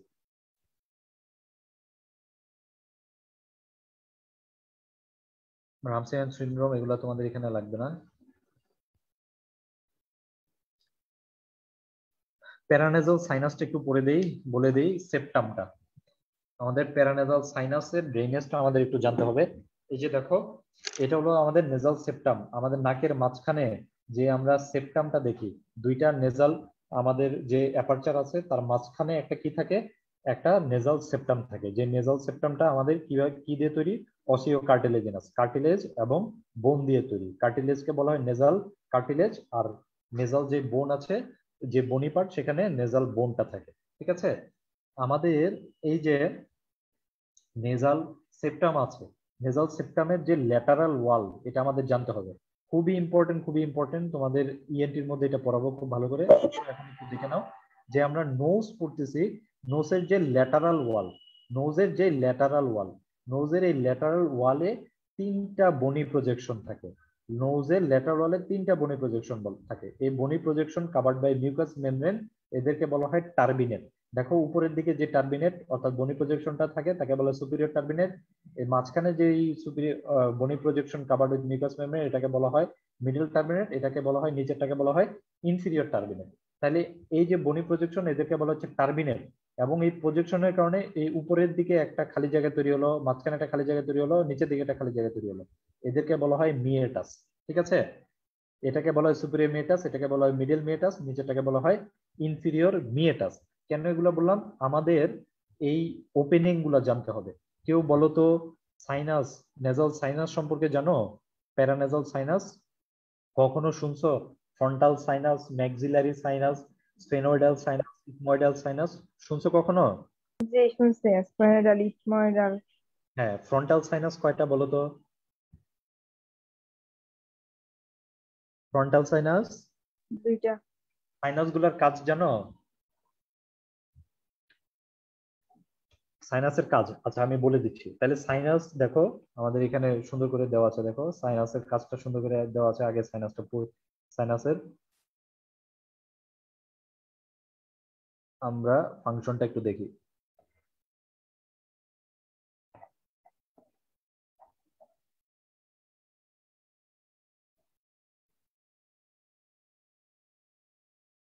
ভাই এই টপিকসটাতে ইএনটিতে আছে। হ্যাঁ এটা হিউমিডিফাই করে ইনহেলড এয়ারকে। হ্যাঁ হিউমিডিফাই করে ইনহেলড এয়ারকে। শুধুমাত্র হিউমিডিফাই? আমি একটু তোমাদেরকে বলে দিই, এখানে নাই সুন্দর করে বলে দিচ্ছি। দেখো একটা হলো আমাদের এত বড় একটা স্কাল বোন, এটার যদি ওজন থাকতো, আমাদের যদি সাইনাস গুলো, সাইনাস মানে কি? সাইনাস গুলো হলো যে এখানে এটা একটা ক্যাভিটি, সাইনাস হলো ক্যাভিটি যেখানে হলো অন্যান্য বোনের মতো এটার ডেনসিটিটা থাকে হলো কম। তাহলে আমাদের এই যে এত বিশাল বড় একটা মাথা, এখানে যদি এই জিনিসগুলো ডেন্স থাকতো, ঠিক আছে, ডেন্স থাকতো, কম্প্যাক্ট থাকতো, কম্প্যাক্ট থাকলে কি হতো? আমাদের মাথাটা আরো বেশি ভারী হয়ে যেত, তাই না? তাইলে প্রথম কথা হলো যে এটা ডেনসিটিটা কমায় দেয়, যেহেতু এটা একটা ক্যাভিটি তাহলে আমাদের এই যে ডেনসিটিটা কমায় দিল, তাহলে lightning of the skull, lightning of the skull বোন অর্থাৎ আমাদের স্কাল বোনের ওজনটা কমায় দেয়। তারপরে হিউমিডিফিকেশন করে, আমাদের ইয়ার যে আছে সেই ইয়ার যে আমরা যেগুলা ইনহেলেশনের মাধ্যমে ইয়ার নেই সেটাকে হিউমিডিফিকেশন করে। তারপরে কি করে?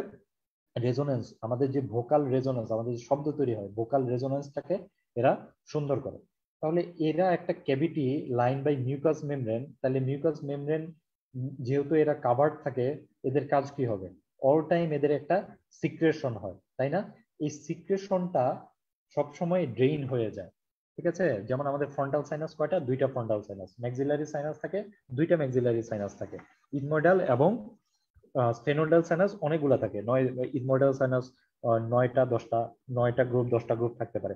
তাহলে এখান থেকে আমাদের কন্টিনিউয়াস সিক্রেশন হচ্ছে। কোনো কারণে যদি আমাদের এই এই যে কি বলে আমাদের এই সাইনাসের যে সিক্রেশন গুলা এটা যদি কোনো কারণে বন্ধ হয়ে যায়, সাইনাস গুলা সবসময় ওপেন হয়, যে জিনিসটা বলার জন্য এত কিছু বলতেছি, এই সাইনাসের কিছু ওপেনিং আছে, সেই ওপেনিং গুলো আমরা দেখবো যে এই যে আমাদের মিয়েটাস গুলো আছে সেই ওপেনিং গুলা, সাইনাসের ওপেনিং গুলা এসে ম্যাক্সিমাম ক্ষেত্রে ফ্রন্টাল এবং ম্যাক্সিলারি সাইনাসের গুলো ওপেন হলো মিডিয়াল মিয়েটাসে। তাহলে কি হয়?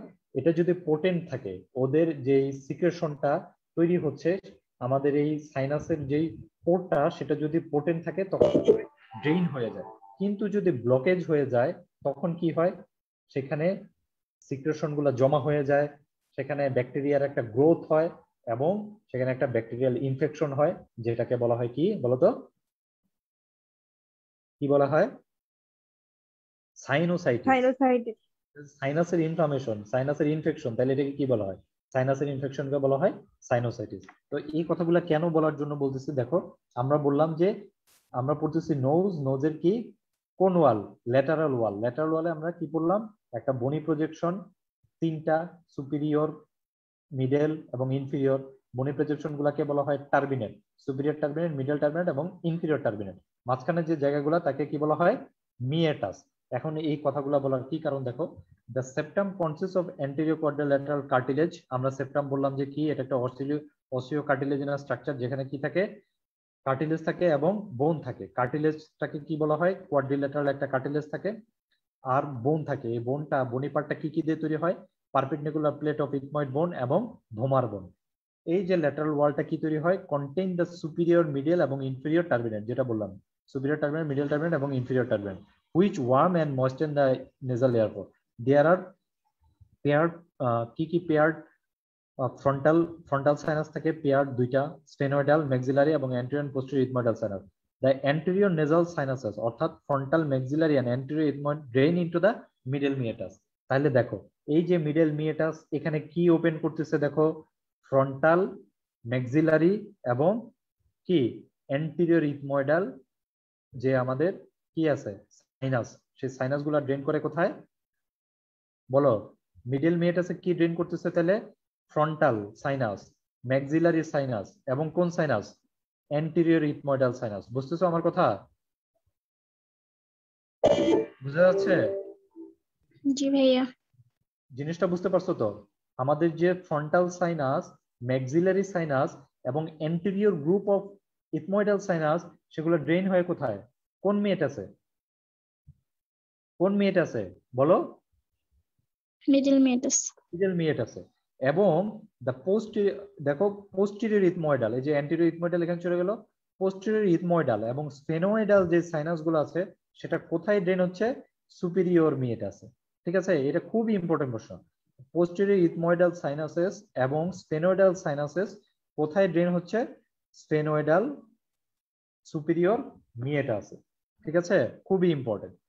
আর যে স্ফেনো ইথময়েডাল ভেসাস সেটা হয় হলো নেজোল্যাক্রিমাল ডাক্ট, যেটা সেটা ওপেন হয় হলো ইনফেরিয়র টার্বিনেটে, ইনফেরিয়র মিয়েটাসে।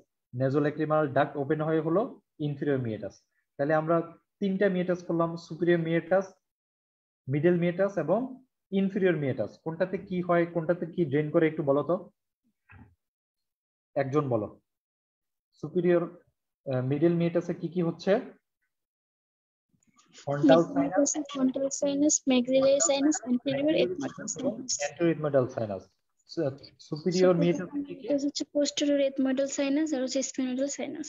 এবং ইনফেরিয়র মিয়েটাসে কি ওপেন হয়? নেজোল্যাক্রিমাল ডাক্ট, নেজোল্যাক্রিমাল ডাক্ট, নেজোল্যাক্রিমাল ডাক্ট। বুঝতে পারছো? এটা খুব ইম্পর্টেন্ট, কোনটা কি কোথায় ড্রেইন হয়, এটা বলার জন্য এত কিছু পড়াইলাম। ইমেজিং টিমেজিং এগুলো এখানে জানা দরকার নেই, সেক্টর পারফেকশন দরকার নেই, এগুলা পড়াবো আমরা। ইপিস্টিক্সিস আমাদের একটু জানতে হবে। ইপিস্টিক্সিস কাকে বলা হয়? ইপিস্টিক্সিস কাকে বলে? Bleeding from the lower part of the শুধু লোয়ার পার্ট না, লোয়ার পার্ট না, এক কথায় ইপিস্টিক্সিস মানে হলো ব্লিডিং পার নোজ। ব্লিডিং পার নোজ কে বলা হয় ইপিস্টিক্সিস। ইপিস্টিক্সিস দুই ধরনের, অ্যান্টেরিয়র এন্ড পোস্টেরিয়র। আমরা জানি এই যে দেখো লিটেলস এরিয়া, লিটেলস এরিয়া সম্পর্কে কখনো শুনছো? কেসেল বা প্লেক্সাস অর লিটেলস এরিয়া কখনো শুনছো নাম? এই যে দেখো, এটা তোমাদের ইএনটিতে তোমাদেরকে প্রশ্ন আসবে যে কেসেলবার্গ প্লেক্সাস কিভাবে তৈরি হয়। এটা হলো কেসেলবার্গ প্লেক্সাস। কি কি দিয়ে তৈরি হয় দেখো। Kiesselbach plexus anterior ethmoidal artery তৈরি হয়, anterior ethmoidal artery, sphenopalatine artery, greater palatine artery এবং সুপিরিয়র লেবিয়াল আর্টারি। এই চারটা আর্টারি দিয়ে তৈরি হয় কেসেলবার্গ প্লেক্সাস। এগুলা ইএনটিতে খুব সুন্দর করে দেওয়া আছে। Anterior ethmoidal artery, sphenopalatine, greater palatine এবং সুপিরিয়র লেবিয়াল আর্টারি, এই চারটা দিয়ে এই কেসেলবার্গ প্লেক্সাস তৈরি হয়। এটা হলো যে most dangerous area, most dangerous area. এখানে যদি কোনো কারণে ট্রমার কারণে হতে পারে, নোজ পিকিং এর কারণে হতে পারে, অথবা অ্যালার্জিক রাইনাইটিস, সাইনোসাইটিস এর কারণে, এগুলো যদি এই কেসেলবার্গ প্লেক্সাস থেকে যদি ব্লিডিং হয়, সেটাকে বলা হয় অ্যান্টেরিয়র ইপিস্টিক্সিস। ঠিক আছে, তাহলে লিটেলস এরিয়াটা পড়তে হবে, কেসেলবার্গ প্লেক্সাসের ফরমেশনটা পড়তে হবে। এখানে পড়ার দরকার নেই, পরে এগুলো আবার পড়াবো আমরা। ইপিস্টিক্সিস এর কজ আছে, খুবই ইম্পর্টেন্ট, এটা তোমাদের সেকেন্ড পার্টে আসবেই মাস্ট। কিছু কজ আছে, তার মধ্যে কিছু লোকাল কজ এবং সিস্টেমিক কজ। কি কারণে ব্লিডিং হতে পারে? এক নাম্বার দেখো, লোকাল কজ এক নাম্বার কি? Nose picking. মানুষের খারাপ স্বভাব আছে, নাক গোতায়, তাহলে যারা নাক খোঁচাখুচি করে তাদের কি হতে পারে? ইপিস্টিক্সিস হতে পারে। নেজাল ট্রমা, কোনো কারণে ট্রমা হলে হতে পারে। নাকের মধ্যে কোনো ফরেন বডি গেল, সেখান থেকে হতে পারে। যদি কোনো টিউমার হয়, কোনো ইনফেকশন হয়, গ্রানুলোমাটাস ডিজিজ যেমন টিবি, সিফিলিস এই ধরনের রোগ যদি হয় সেক্ষেত্রে হতে পারে। জুভেনাল এনজিওফাইব্রোমা যদি হয় সেক্ষেত্রে হয়। সিস্টেমিক খুবই ইম্পর্টেন্ট। 1 নাম্বার কজ হলো হাইপারটেনশন। আনকন্ট্রোলড হাইপারটেনশন থাকে তাদের হয়। ওয়ারফেরিন থেরাপি, যারা ওয়ারফেরিন থেরাপি পায় তাদের ক্ষেত্রে হয়। যাদের তোমার বিভিন্ন ধরনের কি হয় ব্লিডিং ডিসঅর্ডার আছে তাদের ক্ষেত্রে হতে পারে। যারা ক্লোপিডোগ্রাইল, অ্যাসপিরিন এই ধরনের ওষুধ খায়, ব্লিডিং ডিসঅর্ডার যেমন হিমোফিলিয়া, ভন উইলব্র্যান্ড ডিজিজ, লিউকেমিয়া এদের ক্ষেত্রে হতে পারে। খুবই ইম্পর্টেন্ট কোশ্চেন এটা, একদম 100% আসার মতো একটা কোশ্চেন, কিন্তু এখানে না, সেকেন্ড পার্টে। ইপিস্টিক্সিস কথা এখানে দেওয়া আছে। ব্রায়োনোসাইনোসাইটিস এগুলো আমি এখন পড়াইতে চাচ্ছি না, এগুলো আমি ইএটিতে পড়াবো।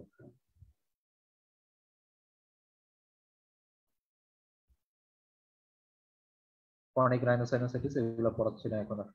ঢাকায় দেওয়া আছে, ইচ্ছা হলে এখন একটু পড়ে রাখতে পারো, কিন্তু আমরা ইএনটিতে এগুলো আরো অনেক ভালোভাবে পড়বো। নেজাল পলিপ খুব সুন্দরভাবে আমরা পড়বো ইএনটিতে।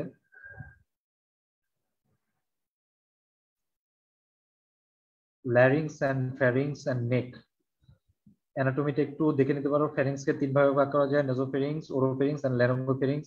ল্যান্ডমার্ক গুলো একটু পড়ে নিবা। নেজোফেরিংস কত থেকে কতটুকু, junction of the roof and postural of the nasopharynx. Nasopharynx তৈরি হয় হলো যে সফট প্যালেট থেকে কোথায়, সফট প্যালেট থেকে কোনখান পর্যন্ত বলো তো? নেজোফেরিংস কতটুকু? আপার সারফেস অফ দা ইপিগ্লটিস পর্যন্ত। তোমরা তো কি রে কিছু বলতে পারতেছো না কেন?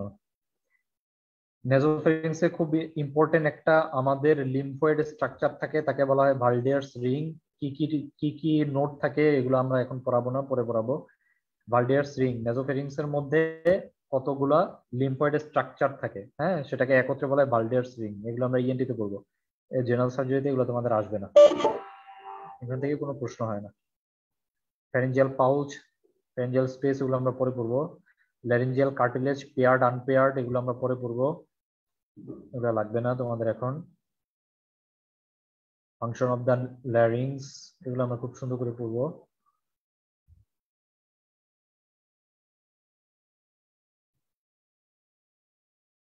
দরকার নাই। ডিরেক্ট ল্যারিঙ্গোস্কোপি আমরা পরে পড়বো।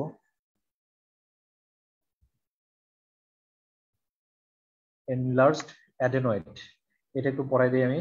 এনলার্জড অ্যাডেনয়েড দেখো এখানে একটা ছোট একটা ছবি দেওয়া আছে, যদি এটা ওপেন মাউথে করার নিয়ম, ওপেন মাউথে করতে হয়। অ্যাডেনয়েড কি জিনিস কেউ বলতে পারবা? ভালডেয়ার্স রিং এর মধ্যে একটা কম্পোনেন্ট, আমরা যে বললাম যে ভালডেয়ার্স রিং নেজোফেরিংস আমাদের যে হেডনেক পোর্শনে কয়েকটা লিম্ফয়েড স্ট্রাকচার একসাথে তৈরি করে হলো ভালডেয়ার্স রিং। তার মধ্যে একটা ইম্পর্টেন্ট লিম্ফয়েড স্ট্রাকচার হলো নেজোফেরেঞ্জিয়াল, যে আমাদের নেজোফেরেঞ্জিয়াল যে লিম্ফ নোড আছে, ঠিক আছে, সেটাকে বলা হয়, সেটা একটা ইম্পর্টেন্ট স্ট্রাকচার ফর ভালডেয়ার্স রিং। এই নেজোফেরেঞ্জিয়াল লিম্ফ নোডটা যদি এনলার্জ হয়ে যায় তখন তাকে বলা হয় অ্যাডেনয়েড। দেখো কি বলছে, the most common cause of enlarge adenoid on nasopharyngeal adenoid, ঠিক আছে, এটাকে কি বলা হয়? Hypertrophy of the nasopharyngeal lymphatic structure is called adenoid. এটার ট্রিটমেন্ট হলো অ্যাডেনয়েড কিউরেটেজ। এগুলো এখন শুনতে ভালো লাগবে না, একটু কঠিন লাগবে, কিন্তু যখন আমরা ইএনটি পড়াবো তখন দেখবে অনেক সোজা হয়ে যাবে। আপাতত জানো যে অ্যাডেনয়েড কাকে বলে। অ্যাডেনয়েড হলো enlargement of the nasopharyngeal tonsil or nasopharyngeal lymph node. Nasopharyngeal lymphatic structure is called adenoid. অ্যাডেনয়েডের ট্রিটমেন্ট কি? অ্যাডেনয়েড ট্রিটমেন্ট হলো অ্যাডেনয়েড কিউরেটেজ। এর কিছু কমপ্লিকেশন আছে, এগুলো পড়ার দরকার নেই এখন, আপাতত লাগবে না। অ্যাডেনয়েডেক্টমি বা অ্যাডেনয়েড কিউরেটেজ হলো এটা ট্রিটমেন্ট। নেজোফেরেঞ্জিয়াল টনসিল এগুলো লাগবে না।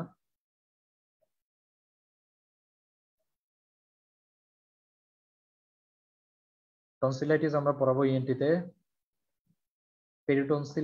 পেরিটনসিলার সাইটে যদি কোনো অ্যাবসেস হয় তাকে বলা হয় কুইন্সি বা পেরিটনসিলার অ্যাবসেস, সেগুলো পড়বো আমরা। এগুলো এখান থেকে পড়ার মতো তেমন কিছু নাই। ক্রনিক টনসিলাইটিস এগুলো আমরা পড়বো। মোট কথা হলো যে আমি এগুলো এখন কিছুই পড়াচ্ছি না, যেহেতু আমি এই ইএনটি পোর্শনটা আমি পড়াবো, সেহেতু তোমাদের এগুলো পড়াই দেওয়ার দায়িত্ব হলো আমার। আমি ইএনটি তে খুব সুন্দর করে পড়াই দেবো, ওখানে খুব সুন্দর করে দেওয়া আছে।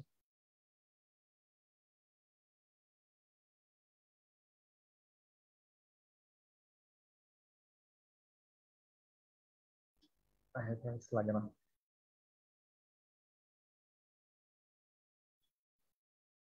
স্ট্রাইডর, স্ট্রাইডর কি জিনিস বলতে পারবা কেউ? পড়াবো এগুলো পরে, কিন্তু একটু শুনি, জানো কিনা কেউ স্ট্রাইডর কি জিনিস বলতে পারবা? শুনছো কখনো স্ট্রাইডর ওয়ার্ডে গিয়ে কখনো? স্ট্রাইডর কি জিনিস বলতে পারবা না কেউ? স্ট্রাইডর হলো নয়েজি ব্রেদিং।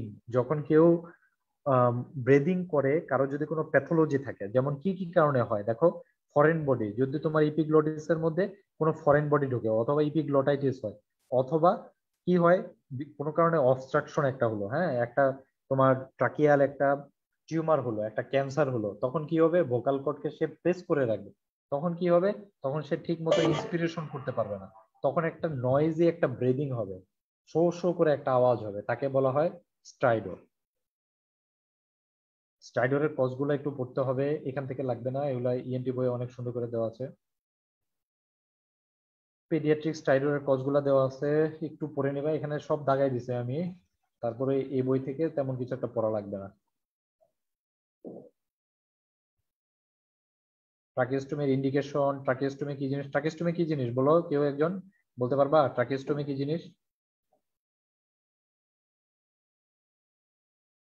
ট্রাকিওস্টোমি, ট্রাকিওস্টোমি নাম শুনে বলো, যদি কোনোদিন না শুনে থাকো তারপরেও বলো, নাম থেকেই তো বোঝা যাচ্ছে ট্রাকিওস্টোমি। নেকের সামনে থেকে হচ্ছে আরেকটা ওপেনিং করে। হ্যাঁ, এই যে দেখো ট্রাকিয়া, কোনো কারণে যদি তোমার ট্রাকিয়া ব্লকেজ হয়ে যায়, ঠিক আছে, কি কারণে ব্লকেজ হতে পারে, এপিগ্লোটাইটিস হতে পারে, ট্রাকিয়াল কোনো ট্রাকিয়াল ইনফ্লামেশন হতে পারে, ট্রাকিয়ার মধ্যে যদি তোমার ল্যারিংস এর মধ্যে যদি কোনো কার্সিনোমা হয়ে থাকে, ঠিক আছে, একটা ফরেন বডি লস হলো, ফরেন বডি ঢুকে গেল, একটা কার্সিনোমা হলো, তখন তুমি শ্বাস নিতে পারবা? শ্বাস নিতে পারবা, তখন তোমাকে বাইপাস করে তোমার নিঃশ্বাস নেওয়ার যে রাস্তাটা করে দেওয়া হয়, ট্রাকিয়া কেটে, বাংলা কথায় বলতে গেলে সেটাকেই বলা হয় ট্রাকিওস্টোমি, ঠিক আছে। তাহলে ট্রাকিওস্টোমি দুই ধরনের হয়, একটা কি ইলেকটিভ, আর একটা হলো ইমার্জেন্সি, দুই ধরনের, ইলেকটিভ এন্ড ইমার্জেন্সি। তাহলে কখন ইলেকটিভ কখন ইমার্জেন্সি? তাহলে ইমার্জেন্সি কখন, মনে করো যে হঠাৎ করে অ্যাকিউট এপিগ্লোটাইটিস হয়ে গেল, হ্যাঁ, এপিগ্লোটিসে ইনফেকশন হলো, অথবা একটা ফরেন বডি ঢুকে গেল, বাচ্চা একটা ফরেন বডি ঢুকে গেল, তো এটা তো একটা অ্যাকিউট কেস, ইমার্জেন্সি কেস, তখন তো ওই ওই ফরেন বডিটা ঢুকে ট্রাকিয়াকে অবস্ট্রাক্ট করে ফেলছে, সে শ্বাস নিতে পারতেছে না, তখন আমাকে যেই ট্রাকিওস্টোমিটা করতে হয় তাকে বলা হয় ইমার্জেন্সি ট্রাকিওস্টোমি। আর ইলেকটিভ কি, ইলেকটিভ হলো একটা পেশেন্টের কার্সিনোমা হলো, আস্তে আস্তে তার টিউমার সাইজ বড় হচ্ছে, আস্তে আস্তে তার কি হচ্ছে, টিউমার সাইজ বড় হচ্ছে, সে শ্বাস নিতে আস্তে আস্তে কষ্ট হচ্ছে, তো এটা একদম শেষ পর্যায়ে, একদম তার ব্লকেজ হয়ে যেতে তো আস্তে আস্তে সময় লাগবে, এই সময়টা আগ পর্যন্ত সে অল্প হলেও শ্বাস নিতে পারবে, তো সে যেন ভালো মতো শ্বাস নিতে পারে, আমরা ইলেকটিভ ভাবে সে যেন ভালোভাবে এখন শ্বাস প্রশ্বাস নিতে পারে, এই যে যখন তখন যে ট্রাকিওস্টোমিটা করে দেয় তাকে বলা হচ্ছে ইলেকটিভ ট্রাকিওস্টোমি। অর্থাৎ ইমার্জেন্সি কজে যেটা ট্রাকিওস্টোমি তাকে বলা হয় ইমার্জেন্সি ট্রাকিওস্টোমি, এবং ইলেকটিভ কজে যেটা করা হয় সেটাকে বলা হচ্ছে ইলেকটিভ ট্রাকিওস্টোমি। প্রসিডিউর সম্পর্কে এখান থেকে প্রশ্ন আসে, সেকেন্ড পার্টে ইএনটি তে খুব হট টপিক প্রশ্ন আসবে, হোয়াট ইজ ট্রাকিওস্টোমি, কোথায় কোথায় ট্রাকিওস্টোমি প্রসিডিউর, ট্রাকিওস্টোমি ইন্ডিকেশন খুবই ইম্পর্টেন্ট, এবং হলো ট্রাকিওস্টোমি কেয়ার, আফটার ট্রাকিওস্টোমি আমরা কি কি করব, খুবই ইম্পর্টেন্ট প্রশ্ন এখান থেকে প্রশ্ন আসবে, কিন্তু জেনারেল সার্জারিতে না। ট্রাকিওস্টোমি টিউব দুই ধরনের হয়, প্লাস্টিক হয়, মেটাল হয়, আমরা এগুলো পড়বো সবকিছু। কমপ্লিকেশন কি কি এই বইয়ের চাইতে আমাদের ইএনটি বই আরো ভালো দেওয়া আছে, সুন্দর করে পড়াবো এগুলা। ট্রাকিওস্টোমি কমপ্লিকেশন এবং ট্রাকিওস্টোমি কেয়ার। ল্যারিঞ্জিয়াল কিছু ডিজিজ হয়, যেমন vocal cord nodule, vocal cord polyp, এগুলা আপাতত দরকার নেই, আমরা পড়াবো। এই যে ভোকাল কর্ড দেখো, ভোকাল কর্ড নডিউল, এই যে আমি চিল্লাচ্ছি অনেকক্ষণ থেকে, যারা টিচার থাকে অথবা মাদ্রাসার শিক্ষক থাকে, যারা অনেকক্ষণ বেশিক্ষণ কথাবার্তা বলে, বেশিক্ষণ চিল্লাচিল্লি করে, তাদের দেখা যায় যে নডিউল ফর্মেশন হয়, সরি, ভোকাল কর্ডে নডিউল ফর্মেশন হয়, নডিউল ফর্মেশন হয়, হর্সনেস অফ ভয়েস হয়, কথা ঠিক মতো শোনা যায় না, এটা হলো ভোকাল কর্ড নডিউল। আবার অনেক সময় পলিপ হয়, পলিপ এটা রিসেকশন করে দিতে হয়। এই যে এটা হলো ভোকাল কর্ড পলিপ, এটা হলো ভোকাল কর্ড নডিউল, এটা হলো ভোকাল কর্ড পলিপ। ট্রিটমেন্ট হলো এক্সিশন করা, মাইক্রো এক্সিশন করা। হর্সেন্স অফ ভয়েস একটু আগে বললাম যে আমাদের নর্মাল যে ভয়েস সেটা যদি ডিটোরিয়েট হয় তাহলে সেটাকে বলা হয় হর্সনেস অফ ভয়েস। বিভিন্ন কজ আছে, জানার দরকার নেই এখন। মেইনলি হয় হলো ভোকাল ফোল্ড প্যালসির কারণে। হ্যাঁ,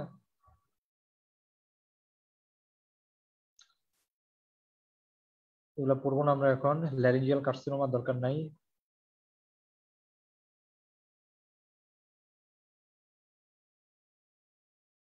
সিস্টিক হাইগ্রোমা আমরা এগুলো পরে পড়বো। লার্ডুইংস এনজাইনা সব পড়বো আমরা পরে।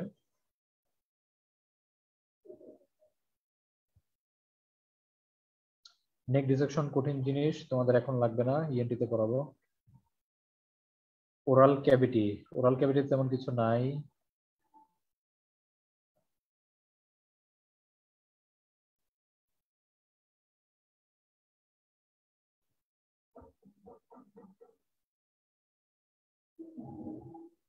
লিপ ক্যান্সার এগুলো লাগবে না।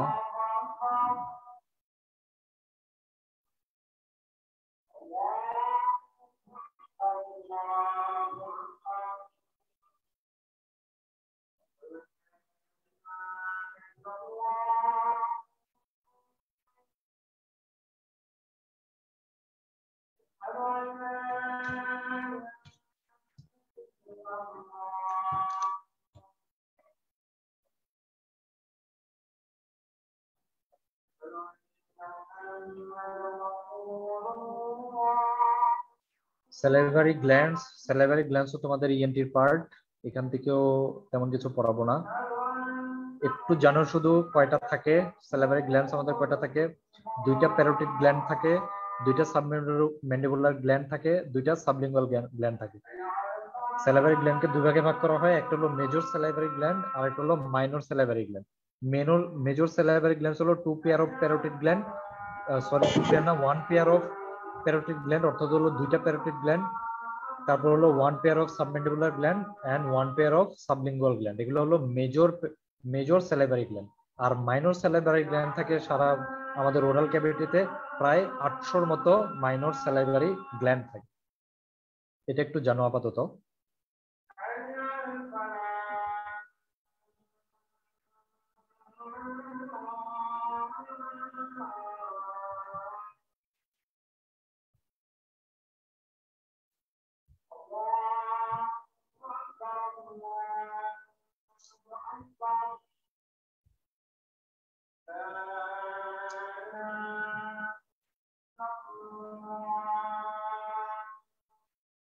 প্লাঞ্জিং গ্রেনুলার এগুলো ইম্পর্টেন্ট, কিন্তু এখানে তোমাদের ইম্পর্টেন্স নাই, প্লাঞ্জিং গ্রেনুলার তোমাদের লাগবে না। রেনুলা পড়াবো ইএনটিতে।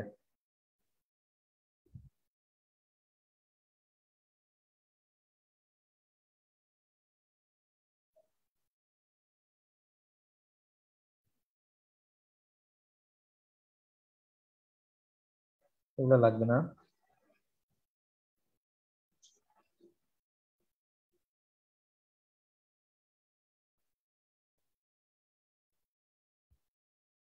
প্যারাটিড গ্ল্যান্ড লাগবে না। এখানে যা যা আছে সব কিছুই আমরা পড়বো, কিন্তু এখানে আমরা পড়বো না, আমরা একসাথে ইএনটিতে পড়বো এটা।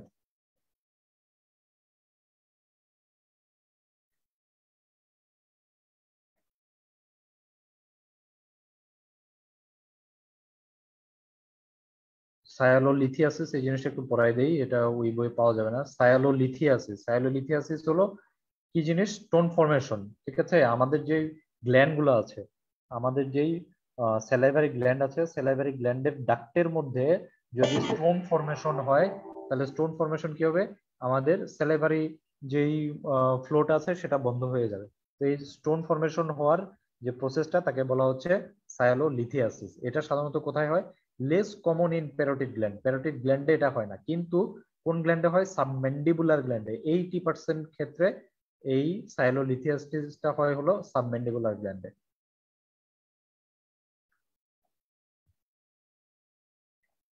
ঠিক ঠিক আছে, টিউমার লাগবে না, গ্ল্যান্ডের টিউমার গুলা তোমাদের লাগবে না, অ্যাডভান্স পড়া এগুলা।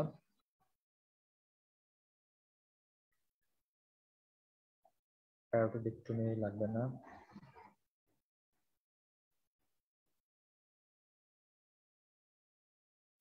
এগুলা লাগবে না তোমাদের। ফ্রে সিনড্রোম মজার একটা সিনড্রোম, এটা এটা ইএনটি তে খুব সুন্দর করে পড়াবো।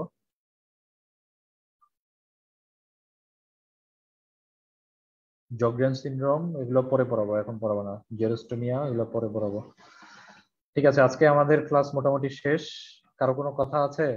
আমি আবার বলে দিচ্ছি, আজকে আমাদের যে ক্লাসটা ছিল এটা হলো যে হেড নেক। হ্যাঁ, হেড নেকের মধ্যে হেডের পোর্শন যে নিউরো সার্জারিটা আমি একটু বিস্তারিত পড়াইলাম, ওখান থেকে এই প্রশ্ন লাগবে তোমাদের সার্জারির ক্ষেত্রে।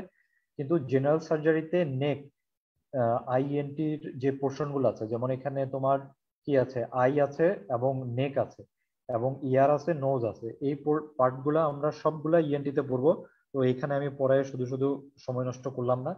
তো যখন আমরা ইএনটি পড়বো তখন আমরা ইএনটির জন্য পড়বো। জেনারেল সার্জারি যে বোর্ড হয়, জেনারেল সার্জারির পেপার 1-এ এই পোর্শনটা থেকে তোমাদের রিটেন এবং ভাইভাতে কোনো প্রশ্ন থাকবে না। আমি বারবার বলতেছি, শুধুমাত্র থাকবে হলো নিউরো সার্জারি থেকে। নিউরো সার্জারি যে পোর্শনটা পড়লাম আমরা, সেই নিউরো সার্জারির পোর্শনটা থেকে আমাদের রিটেন এবং ভাইভার প্রশ্ন থাকবে। এই যে নেক এবং আই যে পোর্শনটুকু আছে, নেক, আই এবং ইয়ার, নোজ, এই পোর্শনটা থেকে তোমাদের জেনারেল সার্জারির কোনো প্রশ্ন আসবে না। এই পোর্শনটা আমরা পড়বো হলো পেপার 2-তে আইএনটির সাথে। ঠিক আছে, তো আমরা আজকে আর কথা না বাড়াই। কারো কোনো প্রশ্ন আছে? আমাদের একটা শর্ট কেস ছিল আজকে। শর্ট কেস কি ছিল? Thyroid gland. তো থাইরয়েড গ্ল্যান্ড তো আমরা যখন ইয়াতে পড়বো, ইএনটি তে পড়বো, একসাথে আমরা থাইরয়েড গ্ল্যান্ডটা একসাথে পড়াই দিব। কারো কিছু জানার আছে? ইসরাত জাহান, জুথি, সঞ্জিদা খানম, তাসনিম, 4 জন মাত্র। কেউ কিছু বলবা? না ভাইয়া। বুঝতে পারছো? নিউরো সার্জারিটা বুঝতে পারছো তো? জি ভাইয়া, আলহামদুলিল্লাহ। নিউরো সার্জারিটা পড়বা ভালো করে। আর এখানে যে আমি পিডিএফটা দিয়ে দিব, এখান থেকে জাস্ট দেখে নিতে পারো, একবার পড়ে নিতে পারো। এই প্রত্যেকটা টপিক আমরা ইএনটি তে পড়বো, যেহেতু সেহেতু আমি আজকের এখানে পড়ায় আমি আর সময় নষ্ট করতে চাই নাই। এই সেম টপিক, সেম জিনিস আমরা আরো ভালো করে, আরো ভালো সুন্দর মতো ইএনটি তে যখন পড়বো তখন আমাদের জন্য আরো সুবিধা হবে কোরিলেট করতে। তো যেহেতু আমাদের জেনারেল সার্জারিতে এই পার্টটুকু একদমই লাগতেছে না, সেহেতু আমি পড়াচ্ছি না। ইএনটি তে আমরা খুব ভালোভাবে এই জায়গাটুকু করবো। ঠিক আছে, সবাই ভালো থাকো। পরীক্ষার প্রশ্ন দিয়ে দিব, পরীক্ষা দিয়ে দিবা। ঠিক আছে, ভালো থাকো, আল্লাহ হাফেজ। আসসালামু আলাইকুম। আসসালামু আলাইকুম। আসসালামু আলাইকুম ভাইয়া।